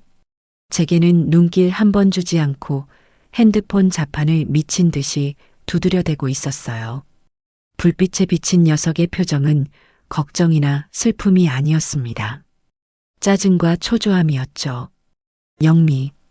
영미랑 문자질을 하는구나. 어떻게 젖병감 물어내라고 해. 아, 진짜 짜증나. 병원비는 어떡하라고. 동네에 소문나면 우리 이사 가야 하는 거 아냐? 아마 그런 말들이 오가고 있겠죠. 저는 녀석의 그 뻔뻔한 얼굴을 보며 다시 눈을 감았습니다. 그래, 저 녀석은 이제 내 아들이 아니다. 내 아들은 그 방문을 잠갔을 때 이미 죽었다. 병원 응급실에 도착하자마자 저는 어디론가 급하게 실려 들어갔습니다. 급성 심근경색 의심. 시술 준비해. 보호자분은 밖에서 기다리세요. 의사와 간호사들의 고함 소리가 사방에서 들려왔죠. 규식이는 그저 네 하고 대답하며 복도에 남겨졌습니다. 얼마나 시간이 흘렀을까요? 눈을 뜨니 저는 하얀 천장이 보이는 낯선 침대 위에 누워 있었습니다. 응급실은 아니고 조금 조용한 중환자실 같기도 하고 회복실 같기도 한 곳이었죠. 팔에는 온갖 주사 바늘이 꽂혀 있었고 코에는 산소줄이 연결되어 있었습니다. 정신이 드세요, 어르신? 하얀 가운을 입은 아주 젊지만 피곤해 보이는 의사 선생님이 제 침대 옆에 서 있었습니다. 여기가 어디죠? 병원입니다. 큰일 날 뻔하셨어요. 의사 선생님의 목소리는 아주 낮고 그리고 화가 나 있는 듯 했습니다. 정확히는 천운이 도우셨어요, 어르신. 네. 10분, 아니 5분만 늦었어도 골든 타임 놓칠 뻔했습니다. 심장으로 가는 혈관 하나가 거의 다 막혀 있었어요. 조금만 늦었으면 지금 저랑 이렇게 대화 못 하셨습니다. 저는 그 말을 듣고도 아무런 감정이 들지 않았어요. 아, 살았구나. 그 정도였죠. 그런데 어르신, 의사 선생님이 제 차트를 넘겨보더니 안경을 고쳤으며 저를 빤히 바라봤습니다. 제가 정말 이해가 안 가는 게 있어서요. 네. 밖에 아드님이라는 분이 계시던데 맞으십니까? 저는 대답하고 싶지 않았지만 아주 작게 고개를 끄덕였습니다. 의사 선생님은 깊은 한숨을 내쉬더군요. 도대체 뭐 하신 겁니까? 그분은? 네. 구급대원들한테 이야기 다 들었습니다. 어르신이 가슴 아프다고 하시는데 쉬하지 말라고 방문을 잠그셨다고요. 그게 사실입니까? 의사 선생님의 눈빛은 저를 다그치는 게 아니었어요. 어떻게 인간이 그럴 수 있나 하는 그런 경멸과 분노의 눈빛이었죠. 저는 아무 말도 할 수 없었습니다. 그저 눈물만 다시 뺨을 타고 흘렀죠. 어르신, 제가 묻잖아요. 그게 사실이냐고요. 제 침묵이 긍정이라는 것을 의사 선생님도 알았겠죠. 의사 선생님은 차트를 탁 소리나게 덮더니 잠시만요 하고 밖으로 나갔습니다. 그리고 잠시 뒤 규식이 녀석을 끌고 들어왔어요. 규식이는 여전히 그 헤드폰을 목에 걸고 있었습니다. 이 지옥 같은 상황에서도 녀석은 그걸 빼놓지 않았더군요. 보호자분, 의사 선생님이 규식이를 제 침대 앞에 세워놓고 말했습니다. 어머니 앞에서 똑바로 말씀하세요. 왜 어머니가 아프다고 하시는데 쉬한다고 하시고 방문을 잠그셨습니까? 규식이는 의사 선생님의 눈을 피했습니다. 제 쪽은 쳐다보지도 않았죠. 이 녀석은 제 아들은 바닥만 내려다보며 발가락을 꼼지락거리고 있었습니다. 아, 그게 말씀하세요. 엄마가 맨날 아프다고 하셔서 그냥 엄살인 줄 알았죠. 엄살. 그 지긋지긋한 단어가 이 병원 응급실에서 의사 선생님 앞에서 다시 한번 튀어나왔습니다. 의사 선생님의 얼굴이 일그러졌습니다. 엄살이요? 의사 선생님은 제 팔에 꽂힌 링거줄을 손가락으로 가리켰습니다. 지금 어머님이 엄살로 보이십니까? 보호자분이 단 한 번만 귀 기울여 주셨더라면 어머니가 젖병 깨뜨리고 쓰러지시는 게 아니라 그 전에 병원에 오셨을 수 있었어요. 당신이 의사 선생님의 고함 소리에 규식이 녀석의 어깨가 움찔했습니다. 사람 목숨 가지고 쇼니 엄살이니 당신 의사로서가 아니라 인간으로서 묻는 겁니다. 제정신입니까? 규식이는 아무 말도 하지 못했습니다. 그저 고개를 푹 숙이고 있었죠. 그때였습니다. 형님. 익숙한 목소리가 들리며 병실 문이 거칠게 열렸어요. 이웃집 순이 엄마였습니다. 아이고, 형님. 이게 무슨 일이래요? 이게. 순이 엄마는 제 손을 붙잡고 엉엉 울기 시작했습니다. 아이고, 형님. 어쩌다가. 순이 엄마. 어쩐 일이야. 어쩐 일이긴요. 규식이한테 전화가 와서는. 순이 엄마는 울다가 말고 고개를 획 돌려 규식이 녀석을 노려봤습니다. 아, 김규식. 너가 이모한테 뭐라고 했어? 우리 엄마가 소화가 안 돼서 그냥 동네 병원에서 링거 하나 맞고 있다고. 그래서 내가 죽이라도 사가려고 전화했더니 간호사가 여긴 대학병원이래. 너가 이모까지 속여? 저는 그 말을 듣고 마지막 남은 기력마저 빠져나가는 기분이었습니다. 이 녀석은 제가 죽을 고비를 넘기는 이 순간에도 남들에게는 소화불량이라고 엄살이라고 거짓말을 하고 다녔던 겁니다. 자기 체면이 깎일까봐, 며느리한테 혼날까봐, 그게 두려워서요. 의사 선생님의 표정은 이제 경멸을 넘어 무언가 포기한 듯한 표정이었습니다. 보호자분, 나가 계세요. 더 이상 할 말 없습니다. 규식이 녀석은 그 말을 기다렸다는 듯, 네 하고는 슬금슬금 병실을 빠져나갔습니다. 순이 엄마는 제 손을 붙잡고 한참을 더 울었어요. 형님, 어떻게, 내가 저놈을 가만 안 둬. 됐어. 순이 엄마, 됐어. 그때 복도에서 규식이 녀석의 목소리가 다시 들려왔습니다. 문이 살짝 덜 닫힌 틈으로 녀석이 통화하는 소리가 새어 들어왔죠. 영미야. 나야. 아니, 그냥 의사가 뭐라 하긴 했는데 괜찮은 것 같아. 그냥 좀 쉬면 된대. 근데 병원비가 좀 나올 것 같은데. 엄마 실비 보험 내가 청구하면 되나? 서류가 뭐가 필요하지? 저는 그 말을 듣고 저도 모르게 실소를 터뜨렸습니다. 병원비, 보험금. 녀석의 머릿속에는 오직 그것뿐이었습니다. 엄마의 목숨이 아니라 그 목숨값으로 나갈 돈과 그 돈을 메꿀 보험금. 순이 엄마도 그 소리를 들었는지 제 손을 잡은 손에 힘을 꽉 주더군요. 저는 흐르던 눈물을 손등으로 닦았습니다. 그리고 순이 엄마를 바라봤죠. 순이 엄마. 네, 형님. 나 이제 아들 없어. 제 목소리는 놀랍도록 차갑고 단단했습니다.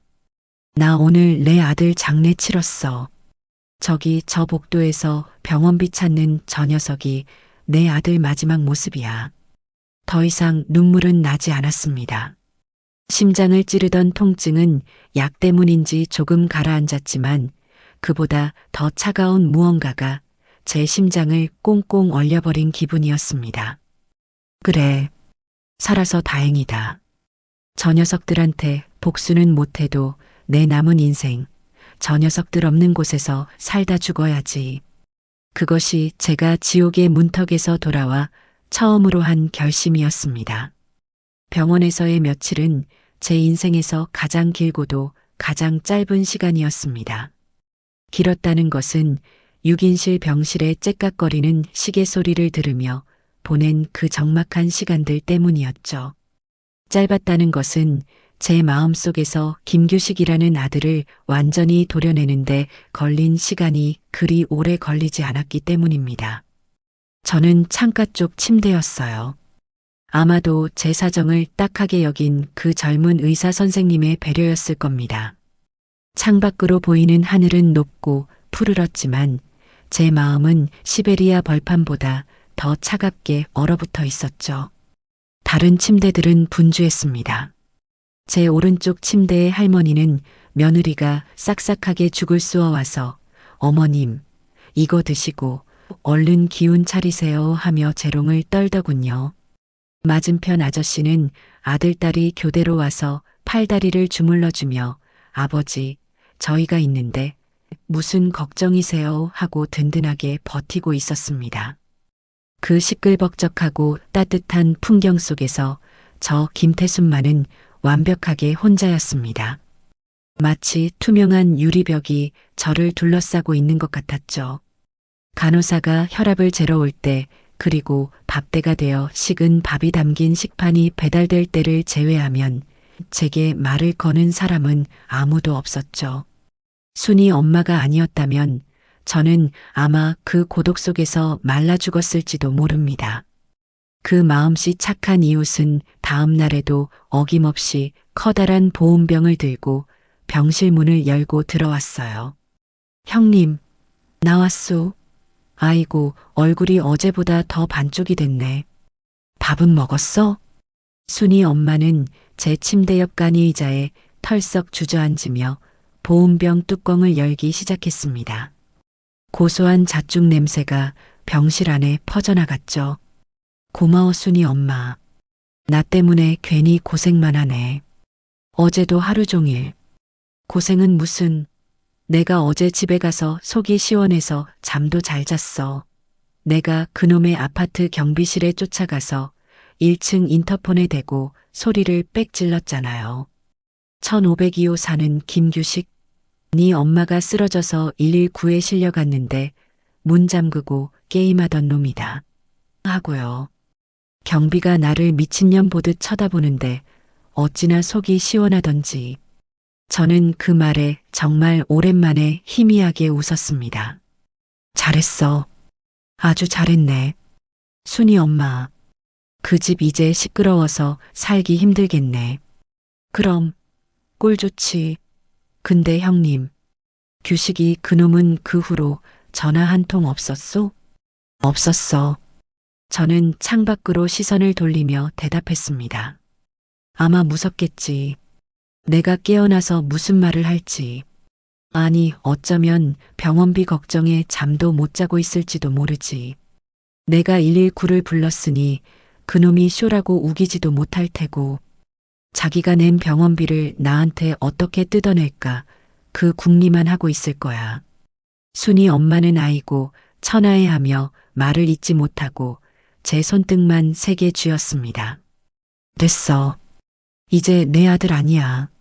순이 엄마, 나 저기 내 가방 좀. 거기 전화기 좀 꺼내줘. 순이 엄마가 가방에서 낡은 제 핸드폰을 꺼내주었습니다. 그날 응급실에서 어떻게 됐는지 배터리가 다 나가서 까맣게 죽어 있더군요. 이거 충전 좀 해야겠네. 순이 엄마가 얼른 간호사실에서 충전기를 빌려와 꽂아주었습니다. 그렇게 이틀이 더 지났어요. 저는 순이 엄마가 가져다 준 죽을 꾸역꾸역 넘기며 기력을 차리려고 애썼습니다. 제 돈으로 간병인을 부를까도 생각했지만 순이 엄마가 쓸데없는 돈 쓰지 마. 라며 극구 말렸죠. 형님, 그 돈 아껴서 형님 좋은 데 써야 해. 그 말이 제 가슴에 콕 박혔습니다. 그래요. 내 돈, 내 생명감. 이제 한 푼이라도 저 녀석들을 위해 쓸 수는 없었죠. 링거대를 끌고 복도를 걷는 연습도 했습니다. 의사 선생님은 제가 회복하는 속도가 기적 같다며 혀를 내둘렀죠. 어르신, 살아야겠다는 의지가 강하신가 봐요. 저는 그 말에 속으로 대답했습니다. 살아야죠. 살아서 저놈들 낯짜게 되고 내 결심을 말해줘야죠. 그리고 사흘째 되던 날 오후였습니다. 제가 순이 엄마가 깎아준 사과를 한쪽 먹고 있는데 병실 문이 똑똑하고 조심스럽게 열렸습니다. 규식이 녀석이었습니다. 그 며칠 사이에 얼굴이 정말 반쪽이 되어 있더군요. 씻지도 못했는지 수염은 덥수룩하고 눈은 퀭하니 죽어 있었습니다. 목에 걸려 있던 그 꼴 보기 싫은 헤드폰은 없었지만 그 눈빛은 여전히 불안하고 초조해 보였어요. 제 옆에 앉아있던 순이 엄마가 녀석을 보자마자 야, 네가 여길 어디라고 하며 자리에서 벌떡 일어났습니다. 나가. 당장 안 나가. 이모. 저 엄마 좀 뵈러. 누가 네 엄마야? 네 엄마는 그날 네가 문 잠갔을 때 죽었어, 이놈아. 순이 엄마가 녀석의 멱살이라도 잡을 듯이 달려들자 제가 조용히 손을 들었습니다. 순이 엄마 괜찮아. 나가 있어줘. 나 저 녀석이랑 할 말이 좀 있어. 형님, 그래도 나가 있어. 금방 끝나. 제 목소리에는 그 어떤 감정도 실려 있지 않았습니다. 순이 엄마는 그런 제 모습을 보더니 알았소 하더니 규식이 녀석을 어깨로 탁 치고는 병실 밖으로 나가버렸죠. 쾅! 문이 닫히고 6인실 병실에는 저와 녀석 단둘만 남았습니다. 다른 침대의 환자들과 보호자들이 숨을 죽이고 이쪽을 쳐다보는 게 느껴졌어요. 녀석은 차마 제 침대 가까이 오지도 못하고 문간에 서서 제 눈치만 살폈습니다. 엄마, 몸은 좀 괜찮아? 저는 대답하지 않았습니다. 그저 녀석의 얼굴을 제 배 아파 나았지만 이제는 남보다 못한 저 끔찍한 괴물의 얼굴을 빤히 쳐다봤죠. 녀석은 제 시선을 견디지 못하고 고개를 푹 숙였습니다. 저 의사 선생님이 오늘 퇴원해도 된대서 수속 밟으러. 녀석은 횡설설하며 가방에서 누런 서류 봉투 하나를 꺼냈습니다. 이거 병원비 수납은 내가 일단 했어. 카드로 할부로. 근데 엄마, 이게 시술비가 생각보다 너무 많이 나와서. 녀석은 드디어 본론을 꺼내려는 모양입니다. 제 침대 옆으로 마지못해 다가오더군요. 그 걸음걸이가 마치 사형장으로 끌려오는 죄수 같았죠. 보험 들어둔 거 있지? 예전에 내가 관리한다고 했던 거. 실비. 그거 청구해야 하는데. 참 기가 막혔습니다. 죽을 고비를 넘긴 저에게 괜찮으시냐는 물음보다 죄송하다는 사과보다 보험금이 먼저였습니다. 제가 만약 저 차가운 수술대 위에서 죽었더라면 녀석은 아마 지금쯤 사망보험금을 청구하러 뛰어다니고 있었겠죠. 저는 아주 천천히 그리고 또박또박 입을 열었어요. 영민은 괜찮아? 제 입에서 며느리 이름이 나오자 규식이 녀석의 눈이 화들짝 커졌습니다. 제가 며느리를 걱정이라도 하는 줄 알았나 봐요.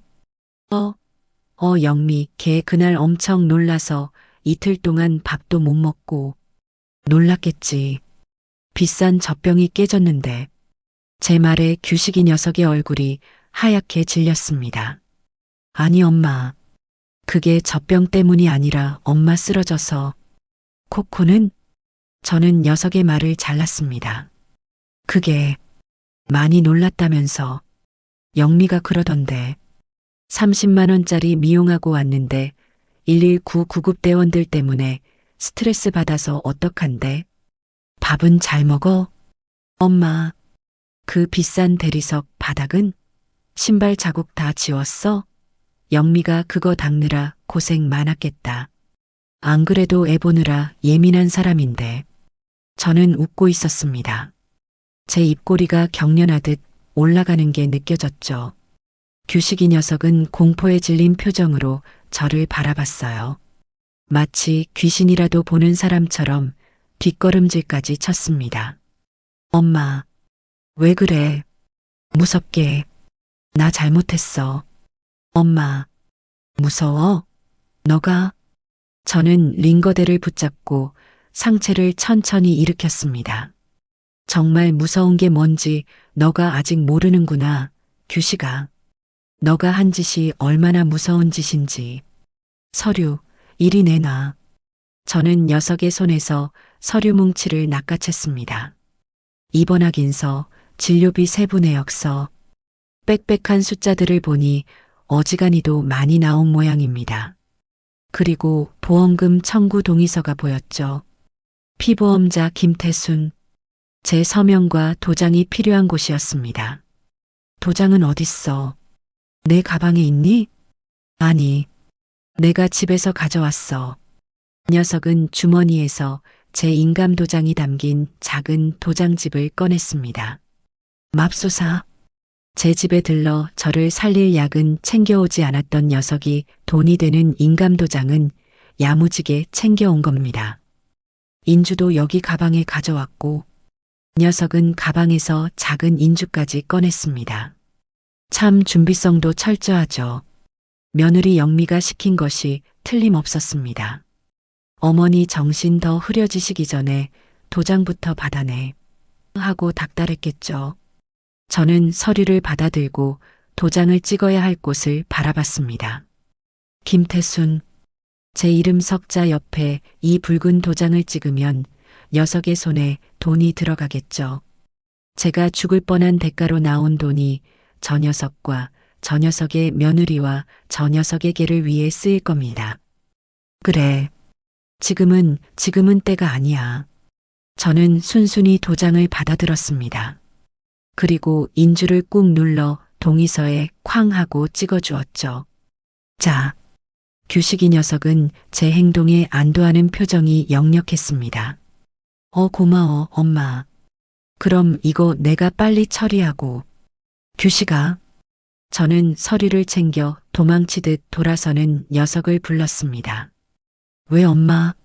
너가 낸 병원비. 그거 얼마야? 꽤 나왔어. 시술비랑 입원비랑 해서 한 500 정도. 알았다. 그 돈 내가 네 통장으로 보내줄게. 계좌번호 문자로 찍어. 제 말에 녀석은 마치 벼락이라도 맞은 사람처럼 저를 쳐다봤습니다. 아니야. 엄마, 무슨 아들인데. 내가 내야지. 아들. 저는 녀석을 보며 다시 한번 웃었습니다. 그 웃음이 지옥에서 올라온 비웃음 같다는 것을 저도 알았어요. 내 아들은 그날 그 방문을 잠갔을 때 죽었어. 엄마, 너는 내 아들이 아니야.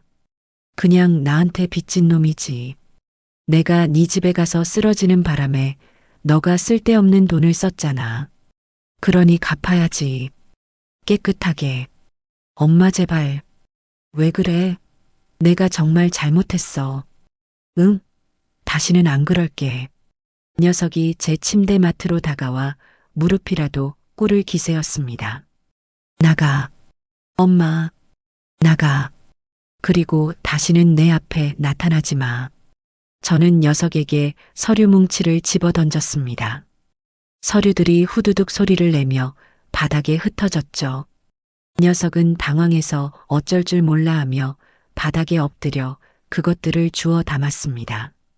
그 모습이 꼭 개밥그릇에 버려진 문어를 하자 먹던 코코 같다는 생각이 들었죠. 그리고 영미한테 전해. 녀석은 서류를 줍는 손을 멈추고 저를 올려다봤습니다. 젖병가. 그것도 청구하라고. 그 비싼 독일제 젖병값 얼마인지 알아봐서 내 병원비랑 같이 한꺼번에 입금해 줄 테니까. 10원 한 장 빠뜨리지 말고 꼭 청구하라고 해. 녀석은 아무 대답도 하지 못했습니다. 그저 사시나무 떨듯 떨며 서류를 챙겨들고 병실을 도망치듯 빠져나갔습니다. 쾅! 문이 닫히고 병실에는 다시 정적이 찾아왔어요. 다른 환자들이 저를 힐끔거리는 것이 느껴졌지만 저는 아무렇지도 않았습니다. 저는 제 낡은 핸드폰을 들었습니다. 충전이 다 되었는지 화면이 환하게 켜졌죠. 저는 전화번호부에서 제 집 근처 부동산 사장님 번호를 눌렀습니다. 사장님, 저예요. 아이고, 사모님, 웬일이세요? 그동안 연락도 없으시고 몸은 좀 괜찮으신 거예요? 순이 엄마한테 대충 얘기는 들었는데 사장님, 드릴 말씀이 있어서요. 제 목소리는 한치의 떨림도 없었습니다. 제 집 팔아야겠습니다. 금매로요. 시세 필요 없어요. 제일 빨리 팔아주세요. 순이 엄마가 병실 문을 빼꼼 열고 들어왔습니다. 저는 전화를 끊고 순이 엄마를 바라봤죠. 순이 엄마, 나 퇴원 수속 좀 밟아줘. 그리고 나 저 낡은 집으로 가기 싫어. 우리 내일 바로 은행이랑 변호사한테 가자. 형님, 정말 괜찮겠어? 이렇게 다 버리고. 이 돈. 병원 문을 나서는 순간 순이 엄마는 금방이라도 울음을 터뜨릴 것 같은 얼굴로 제 작은 짐가방을 들었습니다. 며칠 만에 나서는 병원 밖 공기는 이상하게도 아주 상쾌하고 달콤하게 느껴졌습니다. 규식이 녀석은 코빼기도 비치지 않았어요. 병원비를 제 통장으로 꼬박꼬박 이체받은 뒤로는 녀석은 제게 전화 한 통, 문자 한 줄 없었죠. 아마 젖병값을 정말 청구해야 하나 아니면 제정신이 아닌 노인네의 헛소리로 치부해야 하나 며느리와 머리를 맞대고 싸우고 있겠지요. 괜찮아. 버리는 게 아니라 정리하는 거야. 순이 엄마, 나 저기 은행 좀 들렀다 가야겠어. 은행은 왜? 집 판 돈 통장으로 다 들어왔다며. 찾을 돈이 좀 있어서. 그리고 할 일도 좀 있고. 저는 순이 엄마의 부축을 받으며 병원 앞에서 바로 택시를 탔습니다. 심장에 무리가 가는 시술은 아니었지만 아직은 오래 걷기가 힘들었어요. 하지만 가슴 한구석이 텅 비어버린 것 같던 허전함은 사라지고 없었습니다. 그 자리에는 차가운 강철 같은 결심만이 남아 있었죠. 은행 창구에 앉아 저는 제 모든 통장을 해지해달라고 했습니다. 어제 잔금이 들어온 집한 돈이 든 통장, 남편이 남겨준 얼마 안 되는 퇴직금이 든 통장, 제가 식당이라며 푼푼히 모아온 적금, 그리고 김희준이라는 이름이 찍힌 손주 녀석 주려고 따로 모아두었던 그 통장까지. 어르신, 이거 오늘 다 해지하시면 이자 손해가 엄청나신데요. 특히 이 적금은 괜찮으시겠어요? 젊은 은행 직원이 안타깝다는 듯이 저를 바라봤습니다. 괜찮아요. 전부 해지해 주세요. 그리고 현금으로 찾을 수 있는 만큼 다 찾아주세요. 제일 큰 단위로요. 네, 현금으로요? 어르신, 요즘은 그렇게 큰 돈을 필요한 데가 있어요. 해주세요. 제 단호한 태도에 은행 직원은 더 묻지 않고 지점장에게 결제를 받으러 가더군요. 위잉하고 돈 세는 기계 소리가 은행 안을 가득 채웠습니다.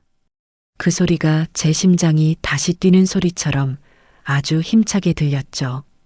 두둑한 현금 봉투 수십 개가 담긴 커다란 여행 가방을 받아들고 은행을 나왔습니다. 순이 엄마는 형님, 이렇게 큰 돈을 왜, 이거 위험하게 하며 제 뒤를 졸졸 따랐죠. 순이 엄마 나중에 다 말해줄게. 일단 나 좀 부축해줘. 갈 데가 한 군데 더 있어. 아주 중요한 곳이야. 제가 향한 곳은 부동산도 찜질방도 아니었습니다. 허름한 상가 건물 2층에 있는 법률사무소 간판이 붙은 곳이었죠. 순이 엄마가 며칠 전에 아들놈 고소하려면 변호사를 만나야 한다며 알아봐 둔 곳이었습니다. 어서 오십시오, 어르신. 무슨 일로? 안경을 낀 젊은 변호사 한 명이 사무실 안쪽에서 나오며 저희를 맞이했습니다. 저는 의자에 앉자마자 순이 엄마가 들고 있던 여행 가방을 쿵소리 나게 바닥에 내려놓았습니다. 그리고 제 가방에서 병원에서 떼온 진단서와 119 구급 기록 사본을 꺼냈죠. 순이 엄마가 어제 구급대에 직접 가서 그놈 고소할 거니까 다 내놓으라고 소리질러 받아온 서류였습니다. 변호사님, 네 어르신, 말씀하세요. 내 아들 호적에서 파버리고 싶어요. 제 말에 젊은 변호사의 눈이 동그래졌습니다. 네, 호적을요? 친아드님 말씀이십니까? 내가 그놈을 낳은 건 사실이지만 이제 내 자식 아니에요. 내 재산 단 10원 한 푼도 저놈한테 물려주고 싶지 않습니다. 내가 죽어도 내 장례식장에도 발 못 붙이게 하고 싶어요. 저는 그날 병원에서 있었던 일, 아니 그 전부터 며느리에게 당했던 모욕, 문어를 개밥으로 줬던 일, 저를 소파에도 못 앉게 했던 일, 깨의 생수와 제 정수기 물을 차별하던 일, 그리고 제가 쓰러졌을 때 쉬하지 말라며 문을 잠가버린 아들의 만행까지 하나도 빼놓지 않고 전부 털어놓았습니다. 순이 엄마는 옆에서 맞아요. 내가 증인이에요.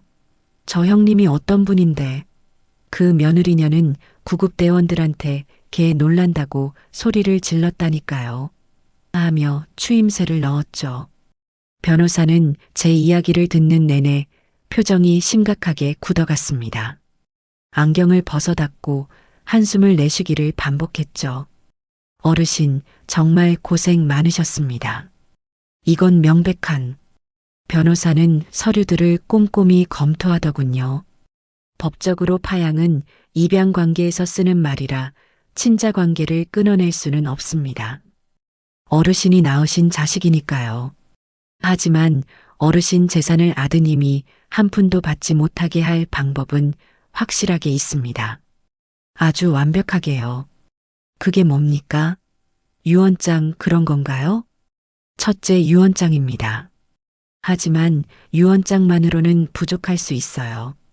아드님이 유류분 반환 청구 소송이라는 것을 걸면 법정 상속분의 절반을, 그러니까 어르신 재산의 절반을 뜯어갈 수 있거든요. 뭐요? 그 짓을 하고도요? 네, 법이 그렇습니다. 하지만 변호사는 서류 한 장을 꺼냈어요. 둘째는 상속 결격 사유입니다. 이게 핵심이에요. 상속 결격? 네. 민법 제1004조에는 상속을 받을 자격을 박탈당하는 사유가 있습니다. 그 중 하나가 직계존속을 심각하게 부당하게 대우하거나 중대한 모욕을 가한 경우입니다. 지금 2119 기록과 어르신을 방치한 아드님의 행위는 존속 유기에 가까운 범죄 행위입니다. 이걸 근거로 아드님을 상대로 상속권 상실 소송을. 아니요. 저는 변호사의 말을 잘랐습니다. 소송? 그런 거 하고 싶지 않아요. 저놈 낯짝을 법정에서까지 보고 싶지 않습니다. 그냥 조용히 저놈이 내 돈에 손 못 대게만 그렇게만 해주세요. 유류분 그것까지도요. 변호사는 잠시 고민하더니 제 앞에 놓인 여행 가방을 흘깃봤습니다. 어르신, 방법이 하나 있긴 합니다. 소송보다 더 확실한 방법이죠. 그게 뭡니까? 재산을 살아생전에 전부 쓰시거나 증여하시는 겁니다. 증여요? 네, 아드님이 아닌 다른 사람이나 단체에 어르신의 재산을 전부 넘겨버리시는 거죠. 유류분은 사망 시 남은 재산을 기준으로 하는 건데 돌아가셨을 때 재산이 0원이면 아드님이 가져갈 것도 0원이 되는 겁니다. 저는 그 말을 듣고 웃었습니다. 그거 아주 좋네요. 어르신, 이 가방에 든 돈이 혹시... 네, 내전 재산입니다. 이 돈 오늘 전부 쓸 겁니다. 변호사님, 나 좀 도와주셔야겠습니다. 저는 그 자리에서 제 인생의 마지막이자 가장 중요한 계약을 했습니다. 변호사는 제 뜻에 따라 제 전 재산을 관리할 신탁 계약서를 작성했습니다. 그리고 그 재산의 첫 번째 사용처를 정했죠. 변호사님, 이 돈의 일부는 제가 죽을 때까지 저를 위해 쓸 겁니다. 그리고 나머지는 전부 사회에 환원할 겁니다. 나 같은 늙은이들, 자식한테 버림받고 죽어가는 노인들, 그런 사람들 쓰는데 기부할 거예요. 제 단호한 말에 변호사는 잠시 저를 바라보더니 이내 고개를 끄덕였습니다. 알겠습니다, 어르신. 그럼 지금 바로 공증 절차를 진행해 드리겠습니다. 어르신의 전 재산은 어르신이 지정하는 복지재단과 또 한 군데 그곳에 기부되며 아드님 김규식 씨에게는 단 1원도 지급되지 않는다는 내용으로요. 네, 그렇게 해주세요. 저는 그 자리에서 제 인생의 마지막 도장을 찍었습니다. 제가 젖병값 대신 찍어준 그 도장이 아니었어요.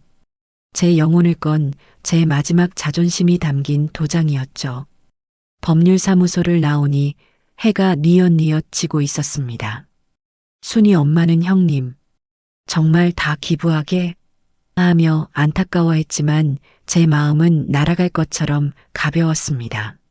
순이 엄마와 마지막 저녁을 먹고 저는 택시를 탔습니다. 순이 엄마는 제가 어디로 가는지 끝까지 묻지 않았죠. 형님, 몸 건강해야 해. 꼭 행복해야 해. 택시 창문 밖으로 순이 엄마가 손수건을 흔들며 우는 모습이 점점 멀어졌습니다. 그리고 저는 제 집으로 돌아갔습니다. 이제는 제 집이 아닌 남의 집이 된 그곳에요. 계약서상 제가 이틀은 더 머물 수 있었죠. 그날 밤 저는 안방 장롱 깊숙한 곳에서 낡은 오동나무 상자 하나를 꺼냈습니다. 규식이 녀석의 베넷저고리, 첫 돌 때 신었던 탈의버선, 녀석이 초등학교 때 받아온 상장들, 대학교 합격 통지서, 그리고 녀석의 결혼사진까지 제 평생의 자랑이었고 보물이었던 것들이었습니다. 저는 그것들을 하나씩 거실 바닥에 펼쳐놓았습니다. 베넷저고리를 보며 이 녀석이 처음 제 품에 안겼을 때의 그 따뜻함을 떠올렸습니다. 상장을 보며 어깨가 으쓱해져서 동네방네 자랑하고 다녔던 제 모습을 떠올렸죠. 결혼사진을 보며 저 요물 같은 며느리를 데리고 와 엄마 나 이 여자랑 결혼할래 하던 녀석의 행복해 보이던 얼굴을 떠올렸습니다. 규식아, 내 아들아. 눈물이 왈칵 쏟아졌습니다. 쉬하지 말라고 외치던 그 괴물이 이렇게 예쁜 내 아들이었다니. 저는 엉엉 울었습니다. 한참을 그렇게 제 죽은 아들의 유품을 끌어안고 울었죠. 그리고 울음이 그쳤을 때 저는 옥상으로 올라갔습니다. 순이 엄마가 쓰는 낡은 양철 쓰레기통을 빌렸죠. 저는 그 오동나무 상자 안의 모든 것을 그 쓰레기통 안에 쏟아부었습니다. 베넷저고리 상장, 합격 통지서, 그리고 활짝 웃고 있는 규식이와 영미의 결혼사진까지. 차르륵. 기름을 붓고 라이터로 불을 붙였습니다. 활활. 불길이 제 보물들을 삼키기 시작했습니다. 제 인생을, 제 청춘을, 제 희망을 모두 집어삼키는 것 같았죠. 저는 그 불길 앞에서 울지 않았습니다. 그저 덤덤하게 내 아들 김규식의 마지막 가는 길을 배웅해 주었습니다. 잘 가라 내 아들아. 이제 나는 너의 엄마가 아니다. 제가 하얗게 변하고 차가운 밤바람에 흩날릴 때까지 저는 그 자리를 떠나지 않았습니다. 그렇게 제 인생의 모든 흔적을 태워버리고 저는 택시를 타고 그 동네를 떠났습니다. 제 손에는 변호사와 계약하고 남은 현금 일부와 세간살이를 판 돈이 든 작은 가방 하나뿐이었죠. 제가 향한 곳은 서울 근교에 있는 아주 크고 좋은 실버타운이었습니다. 남편과 사별하고 언젠가 늙고 병들면 규식이 녀석 신세지지 않고 이런 데 와서 살아야겠다 막연하게 생각만 했던 곳이었죠. 텔레비전 광고에서나 보던 그런 그림 같은 곳이었습니다. 제 전 재산을 신탁한 변호사가 제 생명값의 일부로 제 남은 평생을 보낼 이곳의 입주금과 월세를 완납해 둔 상태였죠. 김태순 어르신, 입주를 환영합니다. 말끔하게 차려입은 원장과 직원들이 제 작은 짐을 받아주며 깍듯하게 인사를 하더군요. 제가 배정받은 방은 햇살이 아주 잘 드는 남향의 1인실이었습니다. 작은 거실과 침실이 딸려 있었고 창밖으로는 사계절 내내 꽃이 핀다는 아주 넓고 푸른 정원이 내다보였죠.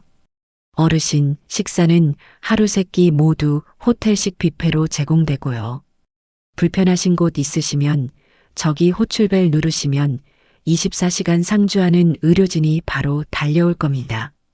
그리고 월요일에는 가요 교실, 화요일에는 서예, 수요일에는 수묵화, 원하시는 프로그램 마음껏 이용하시면 됩니다. 물리치료실과 수영장도 완비되어 있습니다. 저는 그 직원의 설명을 들으며 창밖의 정원을 바라봤습니다. 따뜻하다. 아들 녀석 집의 그 차가운 대리석 바닥과는 비교도 할 수 없는 따뜻함이었습니다. 아파도 쉬한다고 욕먹을까봐 두려워할 필요도 없었죠. 그곳에서의 생활은 제 평생 처음 겪어보는 천국이었습니다. 아침이면 새소리에 눈을 떴고 영양사가 제 건강 상태에 맞춰 짜준 따뜻하고 맛있는 식사를 먹었습니다.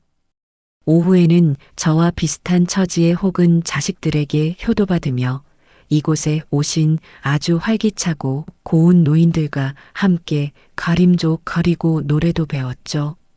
아들 녀석 눈치 보며 플라스틱 의자에 앉을 필요도 개보다 못한 물을 마실 필요도 없었습니다. 저는 특히 수묵화에 재능이 있다는 칭찬을 들었어요. 난을 치고 대나무를 그리다 보면 제 마음속의 응어리들이 먹물과 함께 씻겨나가는 기분이었습니다. 그렇게 한 달쯤 지났을까요? 저는 제 생명값의 일부를 변호사에게 말했던 또 한 군데의 의미 있는 곳에 쓰기로 마음먹었습니다. 저는 그날 변호사와 함께 제 발로 그 소방서를 찾아갔습니다. 저를 구해준 그 구급대원들이 있는 곳이었죠.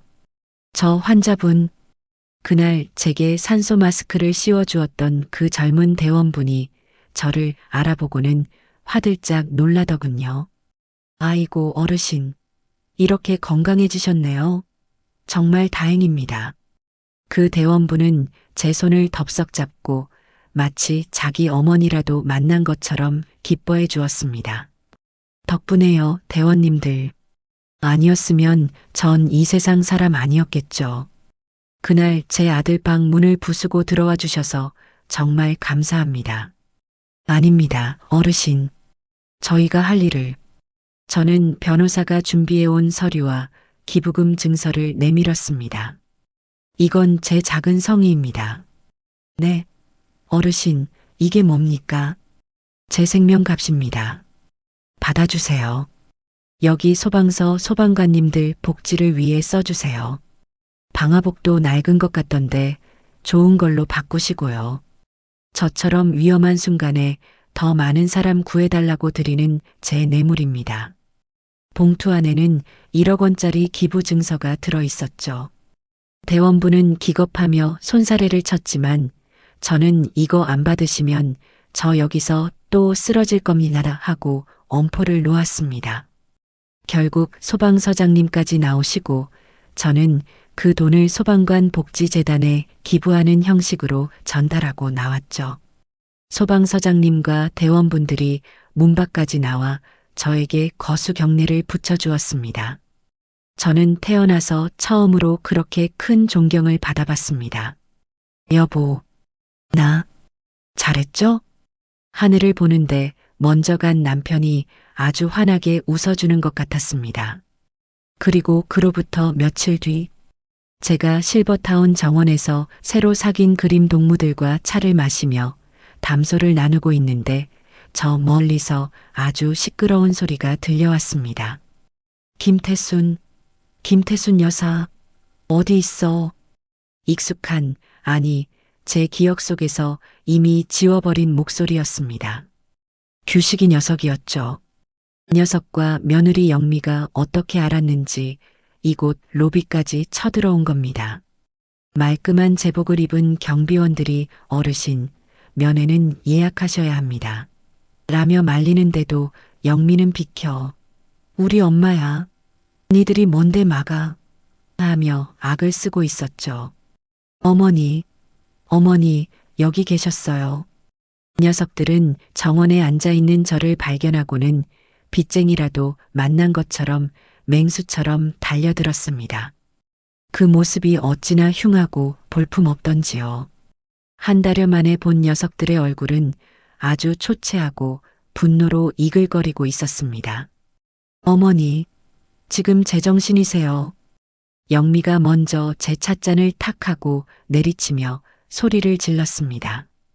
뜨거운 찬물이 쏟아져 제 손등을 적셨지만 저는 눈 하나 깜짝하지 않았죠. 저희 상의도 없이 그 집을 팔아요? 그 집이 어떤 집인데? 그 집 당연히 우리 이준이 줄 거 아니었어요. 그 집 팔아서 우리 이준이 유학 보낼 거였는데. 그리고 돈은 그 돈 다 어디다 빼돌리셨어요. 저희가 그 돈 때문에 지금 규식이 녀석도 옆에서 거들더군요. 녀석의 목소리는 울음이 섞여 있었습니다.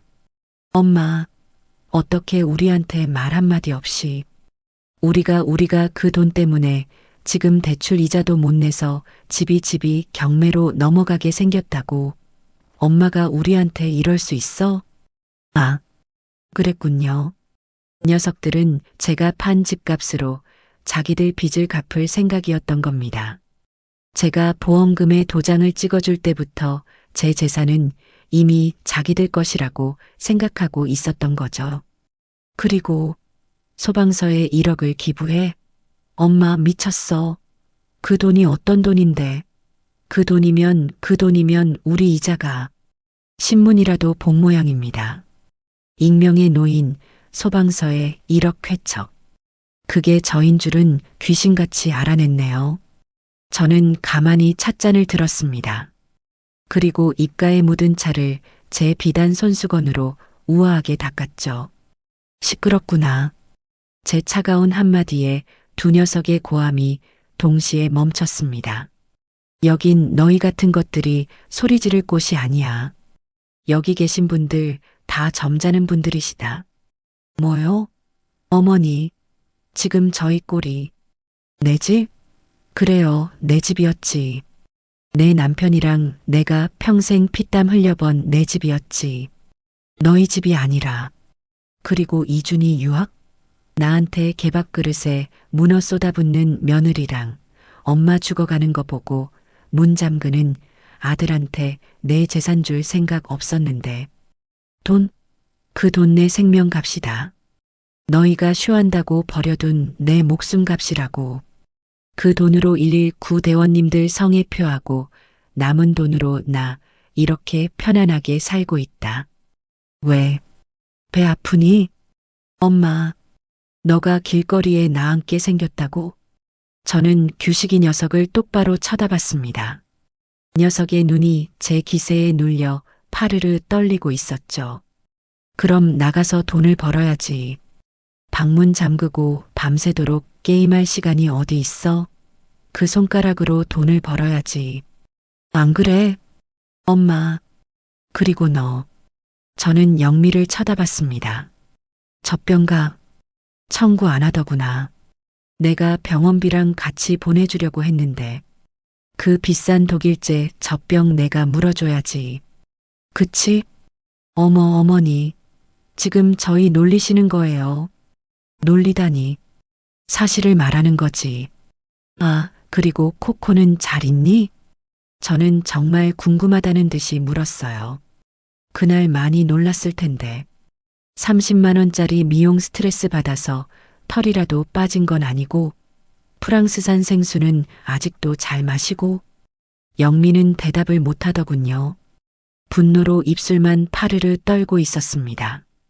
너희 나한테 바라는 게 그 돈이었구나.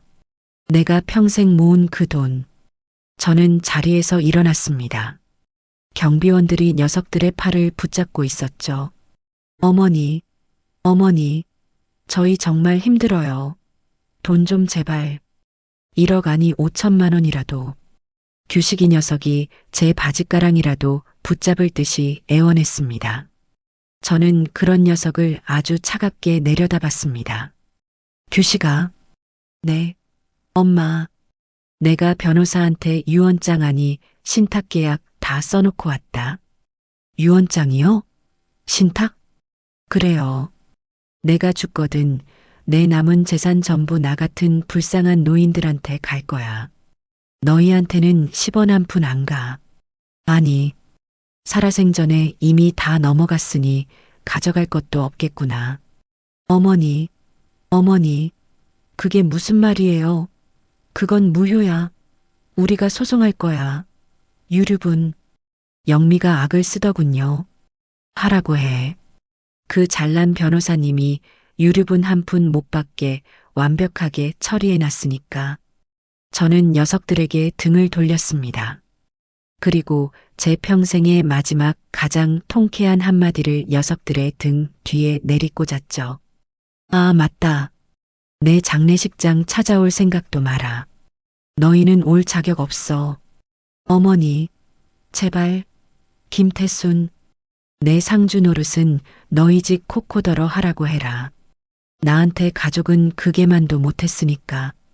저는 뒤도 돌아보지 않고 제 방으로 향했습니다. 등 뒤에서 녀석들의 절규와 고함 소리가 들려왔지만 제 귀에는 그저 시원한 바람 소리처럼 들릴 뿐이었습니다. 제 방 창가에는 따뜻한 가을 햇살이 가득 들어오고 있었습니다. 저는 그 햇살 아래 앉아 못다 그린 수묵화를 다시